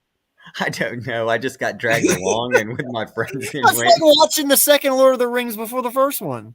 Yeah, Like, right. It's like watching the second Fast and Dude. Furious and not watching the first one. That was crazy because during the bathroom scene in the That's park, another great I one, by had the way. no idea Eternal what Sunshine of the happened in the Spotless Mind is another bathroom. good one. Remember That was an underrated one. the two guys in Saw, they had to supposedly cut off their leg in the back. Okay, I'm not going to go on because I want to spoil it for anyone who hasn't seen it. But Dude, during those the Saw whole movies got second one, ridiculous after a while. they were talking about that scene, which I had never seen before. So now it makes so much sense. Yeah. well, yeah, you gotta watch the first one first. Oh, yeah, you definitely do. Further, it's just like, you know Definitely do. what? Screw the first one. I don't even need to watch. I'm gonna go skip right to Just the go second straight one. into the Screw the second first one. one. I don't care. Just gonna go right to the second one. I'm just gonna see I what told happens. my I'm friends, pretend I don't know worry what about happens. me. I'll catch right on up.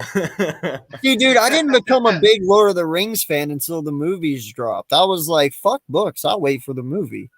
No, I was Exactly. like that with Harry Potter because I couldn't Right? understand I what never a watched. Dumbledore was. Dude, I have never do you read go any through- it Lord was of the like a- Rings, and I have never read any Harry Potters. But I am a huge Neither fucking have I. fan of them because of the movies. Neither have Oh I. yeah, the movies are Have great. you watched the Hobbit movie yet or no? Dude, no lie, bro. This is how bad it is, and my wife will tell you. She will clarify this, and she fucking hates it. I know every word to every fucking Lord of the Ring and Hobbit movie from beginning to end. I can sit there and literally every fucking word the whole way through, and I That's do it what's up. sometimes, and she hates the shit out of it.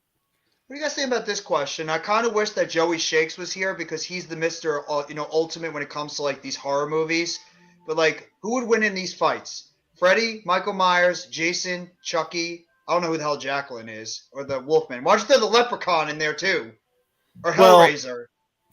I'm gonna say Michael Myers over Freddy. Mm. Who would win in a fight? Michael Myers. Oh, Dracula now.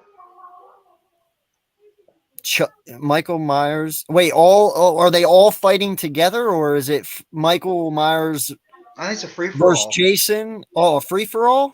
Yeah. Oh man, Chucky would be a little bitch. I'm telling you that right now.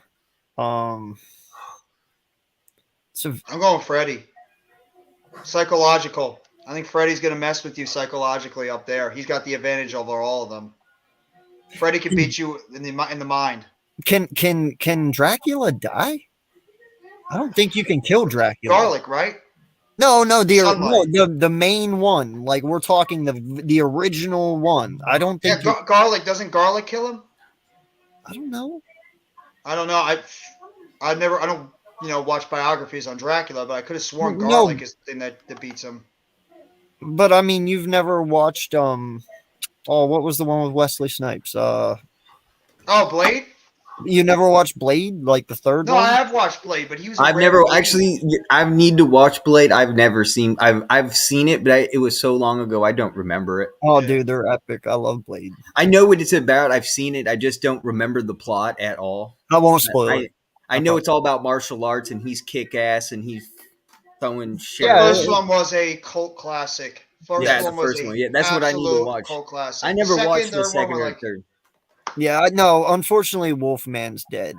Wolfman's screwed. Unfortunately, Jason probably dies. It would probably come down to like fucking Mike Myers and Chucky, dude. Can you imagine Chucky actually ends up Chucky. winning that? Dude. He's like gnawing on everybody's legs, like gnawing on their legs, trying to win. Dude, he's the fastest little shit ever. How are you going to catch him? Like, There you go. You know who Lucy I says think? I that. think it would be Freddy Krueger. I think Freddy. He says Krueger. Pinhead. Pinhead beats everybody. Because that dude, think about That is a good one. psychologically not making people go to sleep, and then you're so tired that you end up sleeping, and then he kills you. That's why I have to pick Freddy. He beats you with the Freddy psychological thing. Krueger. He can yeah, but beat you when you Freddy's been sleep. proven that he can die. Krueger? It's been proven Right. that you can beat him. Well, no, this is a fight between those three. Remember Michael Myers and Yeah, I know, but I'm pretty sure Michael Myers can beat Freddy. Man, fuck Superman. I don't like Superman at all. Superman is one of the most boring superhero characters because the dude he has no weaknesses besides kryptonite. Oh, He's dude. boring. Fuck, it's going to be Batman all the way. Dude, it's Iron Man. Batman. I'm taking Batman any day of the week. Oh, I've Iron never Man seen has Batman. fucking nuclear bombs come out his shoulders. What do you mean you're taking Batman? One bomb He has and that he's dead. psychological edge. He can outwit you. He can beat you and outwit you. I was born in the dark. You've merely adopted to it. You could quote any of those now too. Or perhaps he's someone that wants to shoot a bomb Yeah. before throwing him out of a plane. But I like Nah, dude, I'm that's in still this I'm plane. still taking No the mission. survivors. That's a tough one. I mean, it's obvious if you don't have kryptonite, Superman's obviously going to win. He could beat the crap out of Batman and Iron Man with one punch. It's Wait, gonna was be Superman part of that? Yeah, he said Superman, Batman, and Iron Man. Oh, and Iron Man. Well, he's put Spider-Man in it. Human Torch. No, I'm not putting the Human Torch in there. Somebody's got to die, bro. I'd throw Captain America in there too. You know, Why don't we put that would Thor? be one hell of a fight. Captain America versus Superman. That would be Yeah. a badass fight. I ain't gonna You know who lie. would be underrated, guys? Scarlet Witch. Who? Scarlet Witch. Oh, You know that was played by Elizabeth Olsen in the Marvel movies, Scarlet Witch. I gotta say, I don't think I've watched The that one that movie. has like the power, the red powers. They made a spin-off with her. Oh, Von- the Von one Gun? that the girl that had the brother. Yeah, the one that Yeah, the one okay, that I know what died. you're talking about now. Yeah, Yeah, he Yeah, died no, in she's well, they pretty actually had him badass. twice. They had him in the DC ones too, with the X-Men. yeah. They had him in both of them. Silver Bullet, I think his name was.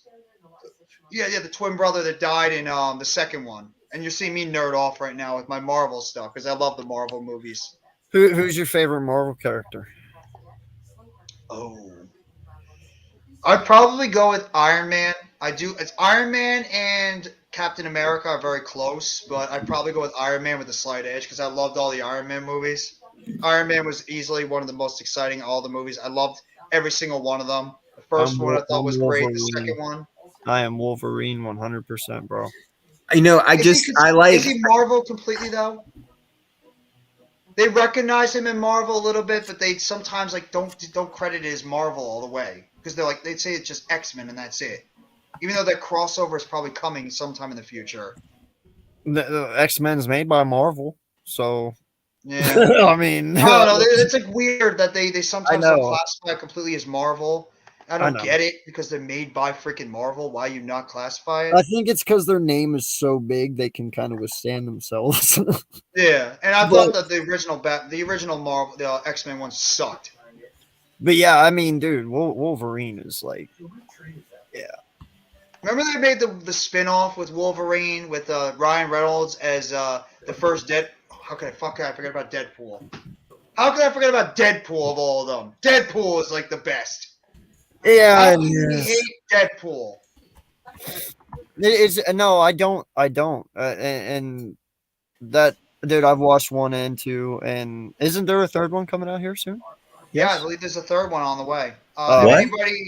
Yeah, If the anybody Deadpool 2 is disagrees, I coming think out. there is a there's a third one I think on the way sometime in like a year or two. Not sure. Oh, now you're really getting into it, bro. Thanos, Darkseid, Ultron, or Galactus? Well, Now, Ultron's does last. Thanos? Hold on. Does Thanos have his 5 rings in this fucking thing, or his 4 rings? I think or so. whatever?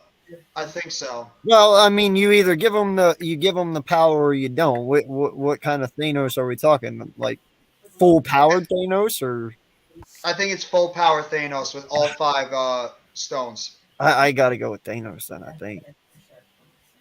Might have to go with Galactus. You think? I think Galactus might win it because Thanos. All right, is we'll up there. continue this at 9 for sure, man. Yeah. My wife is, She's she's giving ready. you the notice. The stink eye.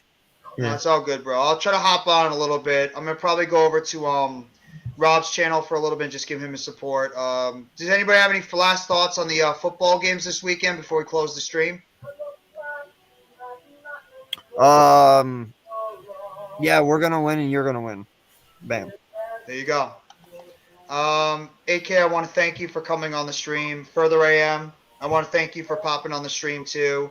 I want to thank also Philly Sports Talk Podcast for popping on the stream. Mitch Koski was on earlier, Earl Cole. I want to thank everybody that's been in this stream. We went over 3 hours. Obviously, it's not the 6.5 hour stream I did last time because I'm not that nuts this time. But either way, I want to thank everybody that's come by. Chad Schrader, Blue City Empire Sports, Alex Harbula. I want to thank Sevi Mizrahi. Make sure you go sub up to him. No Mets, no Jets. CWE Bet Stewie.